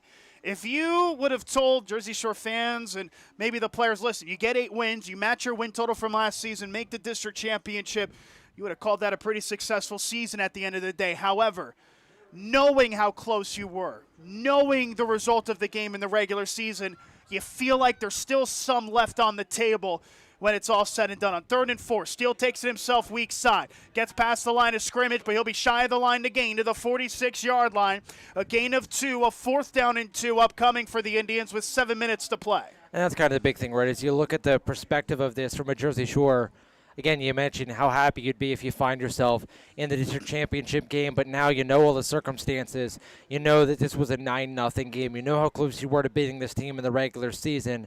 There's still the thoughts of the district championship game last year. Those still loom large. But I think the big thing, especially for the seniors on this group, is this scoreline does not reflect the team and the quality of team and the quality of players these guys have been for this program this season and in their careers. All these seniors that, well, this will be their last game for Jersey Shore. They have done a great job as their careers as Bulldogs. High arcing punt for Shamokin on 4th and 1. Takes a favorable Indians bounce back into play and down at about the 11-yard line. A very good bounce from the punter as Jersey Shore will start this drive at their own 11-yard line. Unless the extraordinary happens with over 6 minutes left, it'll be the 3rd straight season that Jersey Shore season ends in districts, losing to Selinsgrove 2 years ago and Shamokin, of course, last season. The Bulldogs back out onto the field. We'll have to see pending who the quarterback is here. Be a 1st down and 10. Luke Ryan was the quarterback on the last drive, and he'll stay at quarterback here on the left side, hash 11. Ryan takes that ball. He bobbles it, fields it in the end zone, takes it out of the end zone, breaks a tackle, trying to get back to the line of scrimmage here. He'll get brought down for a loss. Back at about the 6, maybe the 7-yard line. That is a loss of about 4. As now Cash Harrett checks into the game on a 2nd down and 14. Problems with the snap on that occasion. I say on that last play there, it looked like Ryan not able to handle it. He ran back into the end zone, does a good job to get out of the end zone and avoid a safety, but past that, there was nowhere to go. This Jersey Shore team is going to feel like unfinished business come next August. But in the meantime, 2nd and 14. Ryan rolls out to his right, reverts back to the left. He's going to fire it deep. Miscommunication on the left side, and it's incomplete. The intended target ran a route that curled on a post while Ryan went down the sideline, and that will bring up a 3rd and long with 5.5 minutes to play in the district championship. Yeah, I think he was looking for Reinhardt down the field. Reinhardt cut back towards the middle. Ryan was expecting him to stay outside, and that one just falls harmlessly out of play. A closer game, and I'm sure some Shamokin players may call for a safety if it was grounding or not. Instead, 3rd and long. Thompson motions right to left. Ryan to pass under pressure. Breaks a tackle in the end zone. He actually might have lost the football. He did. And Shamokin has it. Touchdown, Indians. Ryan was trying to break a tackle in the end zone. It was stripped loose in the end zone itself. And the man who stripped it picked it up as the Indians go up 36-0. The mercy rule in effect with 5.5 minutes to play. And that one there, it's just Ryan trying to make a play. You're down on the scoreboard. You need something and maybe try to find your way back into it. He was gearing up to try to throw it downfield. And a Shamokin defender couldn't see who got his hand on it, able to reach in there and just peel the football away, and then able to fall on it in the end zone for the touchdown. As we'll get set here for the point after to make it 37-0. Shamokin, their season far from over. They'll be scoreboard watching elsewhere. Belfont and Juniata are next to them in the standings. It was a 10-0 game at halftime for them. As the point after attempt looks to be good and is good. 37-0. Shamokin leads over Jersey Shore. We're not done with football coverage this weekend, at least. Ryan, tune in tomorrow as Lock Haven will look for a very historical game at home against a Shepherd team. They have never defeated Shepherd in program history. The Bald Eagles of Lock Haven are looking for their first above 500 season since 1981. Coverage starts at 11:30 with the Haven Nation Show pregame from Heber Jack Stadium at 12:30 for the 1 o'clock kickoff on the Bear Country Sports Network. But back on the field here at Kent Memorial Stadium with 5:26 to play. Shamokin 37, Jersey Shore nothing. Jersey Shore never really managed and never really had the chance to get off the starting blocks, did they? They only had, on my view, and I could be wrong, only one offensive drive with their starting quarterback, Nolan Pong, maybe at least two by the end of it before the injury had sidelined him for the game. Of course, one of those drives ended with a safety off of a bad snap on the punt. And from there, Shamokin just kind of took control of this game, it seemed. Yeah, and that's the unfortunate thing is you're in the valley of the unknown, right? You never know what this game would have been with Nolan Pauling on the field, but you never will know, as Pauling, unfortunately forced to come out of the game, was not able to return. Hopefully for him, it's an injury he's able to recover from very quickly. It won't affect him as Thanksgiving comes up and Christmas comes up, and hopefully won't affect his starting for next season. As Shamokin is set to kick off in purple from right to left once again, it'll be Steinhardt sending it away. This one will go into the end zone for a touchback. Jersey Shore offense back out onto the field. And maybe some extra pushing and shoving after the fact will allow the referees to congregate. I do not see a flag, and so the Bulldogs will have it with 5:26 remaining in this one, down 37-0. Luke Ryan has been the quarterback on the last two drives. A strip sack fumble turned into a scoop and score, and it looks like Ryan will come back at quarterback here for what could very well be potentially the last drive of the season for Jersey Shore. A long ride, a lot of drives, a lot of offense, a lot of scoring, a lot of wins. But the 2025 Jersey Shore football season looks to be just 5 minutes and 26 seconds left in it. Quarterback taking the snap. Hand it off to the tailback, met in the backfield as Shamokin closed in, and that'll go for a loss of about 2. And it's at this moment where I have to take a moment to thank the excellent crew around us that has allowed us to get this broadcast and every single broadcast of Jersey Shore football up. Tom Fleming, whom has been a terrific camera operator and producer throughout the season for us. Ryan States, who personally is the best color commentator I've ever worked with. He is about as good as it gets at this level or at any level. And it's without those two, we would not have been able to do all 12 of these Jersey Shore games. This is a snap, a throw left side. It's intercepted. It's picked off again, and this one will go into the end zone again. It's a Shamokin touchdown. I think a flag is down. There might have been some high stepping as the intercepting returner took it into the end zone. If that is Colin Steinhardt, it is another interception from him. But we'll have to see what this is about. I thought that Steinhardt high-stepped his way into the end zone. There is also another flag, though, that came before that, and we'll see if this stands. Never a good time on a live broadcast to thank those that allow a broadcast to go, but that has just been the way that Shamokin has operated, especially in this second half of play, Ryan. Yeah, it looks like this one is going to be a personal foul on Shamokin. And I think Jersey Shore is going to keep the football. I think they're going to – I did see a point left. So Shamokin, the personal foul occurred when Shamokin had the interception. So the play itself will stand. The interception itself will stand. But the touchdown, Ryan, will not. Yeah, that's what I was thinking, is that maybe the touchdown doesn't stand because of the penalty. it happened. It looked like a block in the back of some kind or something as Steinhardt took it across into the end zone for what would have been either his second or third pick six of the game. I think it would be his second and his fourth interception overall. So the touchdown doesn't count. It's backed up all the way to the 42. So that tells me there could have been multiple personal fouls, even depending on where they both occurred. I think one might be for the high step, and the other might be for something of a blindside block of sorts. Nonetheless, Shamokin with the interception does have the ball up 37-0. 4.5 minutes left of a running clock. Logan Steele in the gun takes the snap, pitches it to the outside. Ringus takes it outside the numbers and out of bounds right at about the line of scrimmage to the 41. The far side referee made a signal to stop the clock, but I believe that is without realizing that the 35-plus point rule in effect. And now it'll be a 2nd down and 9, ball at the 41, and a timeout taken that will, in fact, stop the clock. Jersey Shore will take the timeout as they look to try to get enough stops to allow the offense to come back out onto the field one last time.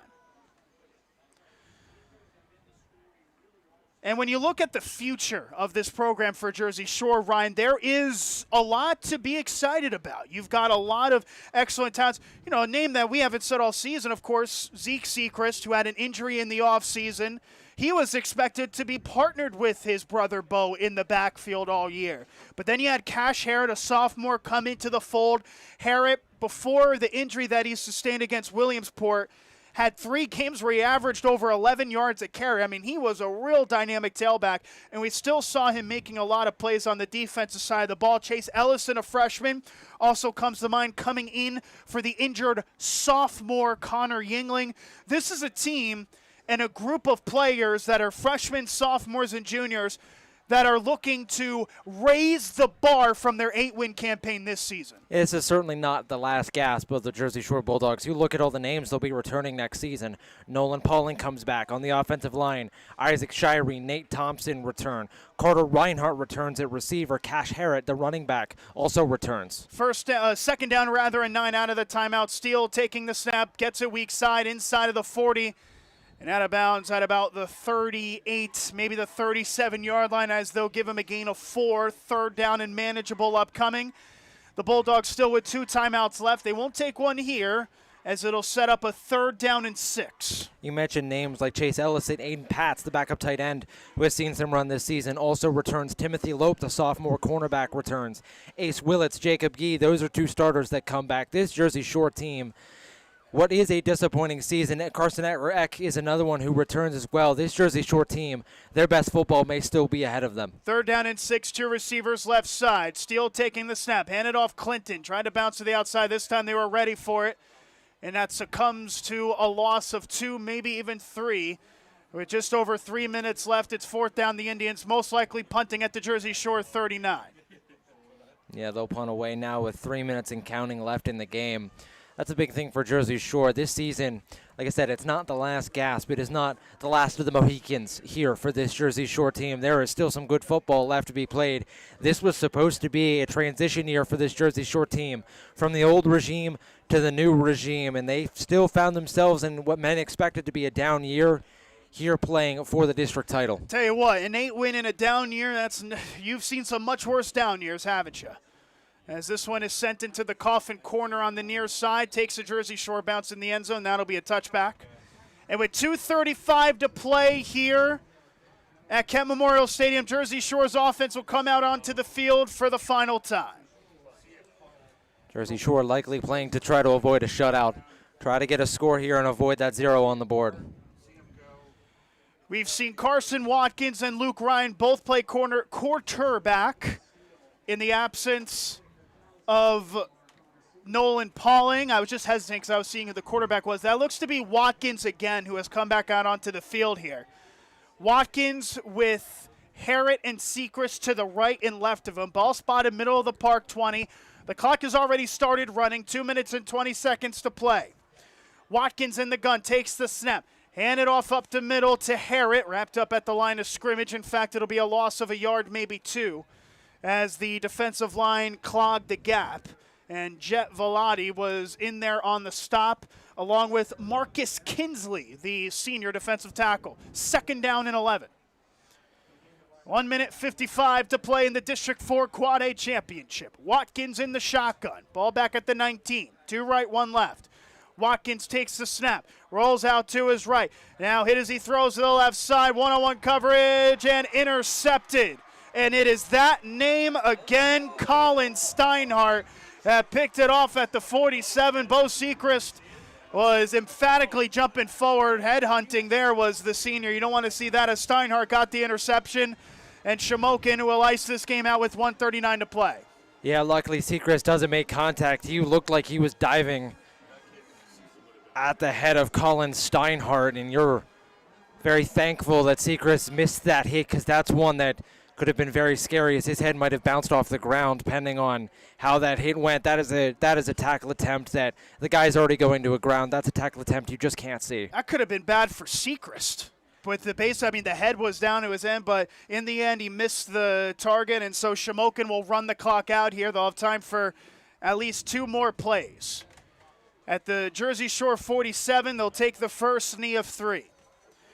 Shamokin historically were around the middle of the pack in the districts. And then last season, in which they had an undefeated regular season, their first district title since 2011, and lost to Juniata 27-7 in the first round of states afterwards. And they are going to be back in business. A team that has only played 2 teams, notably, with a winning record this season, Shamokin. But they have proved that in the end, you can only play against who you play against.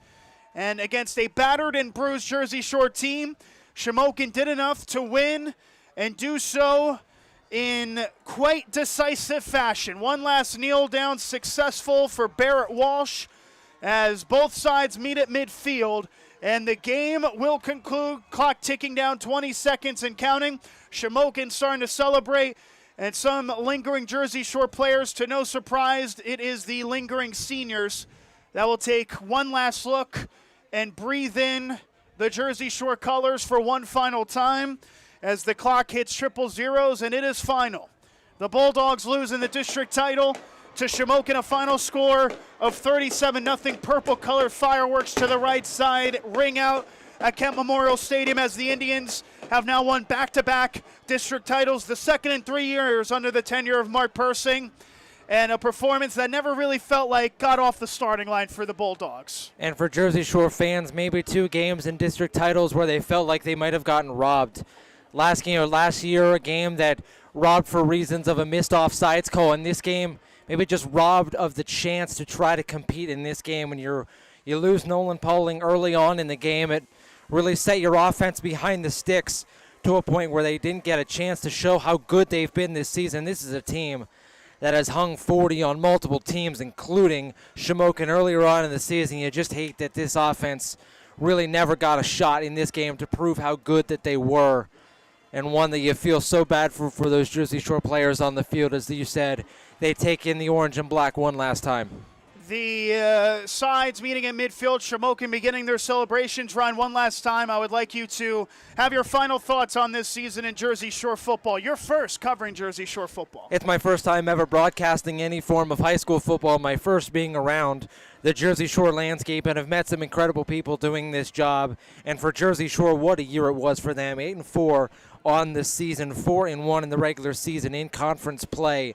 A team that no matter the score and no matter the injuries never felt like they were out of any games. I've been incredibly impressed with this Jersey Shore team this season. And again, what many expected to be a transition year for this group and maybe even a down year for this Jersey Shore group. I was incredibly impressed with the resilience they showed all season. Again, the scoreline does not reflect the caliber of team this team was. This is a team that took Shamokin down to the wire earlier on in the season. This has been an incredibly fun season. And with that, that's going to wrap things up for Kent Memorial Stadium and for this season of Jersey Shore football. For executive producer Dave Stratton, producer Tom Fleming, and color commentator Ryan States, I'm Nicolas Severini saying so long from Cole Township. Your final score, Jersey Shore 0, Shamokin 37. Thanks for listening to tonight's game, brought to you by Jason Eberhardt State Farm Insurance, All Round Tire, B.A. Mike's Electric, Donner Equipment, Twilight Donner, Brigandy, Gleghorn and Hafley Insurance, Sweet Dreams Pet Resort, Susquehanna Trailways, Reese's Print Shop, Ham's Disposal, Irv's Meat Market, Creation Station Plus, Kleiny's Furniture, Jimmy Lee State Farm Insurance, Avis Building Supply, Country Berry Shack, Chatham Run Feed Mill, Terry's Coal and Wood Stoves, GWS Outdoors, Valley Gallery, Big Mountain Disposal, Pine Mountain Primitive, and T-Mobile. Get ready for our next broadcast tomorrow. The Lock Haven University Bald Eagles try to win their 4th game in a row against Shepherd at the Jack. Haven Nation podcast at 11:30, pregame 12:30, kickoff at 1, live on 99.9 FM, streaming through BearCountry999.com. Go LHU.com for live video on the Bear Country Sports Network and CentralPASports.com.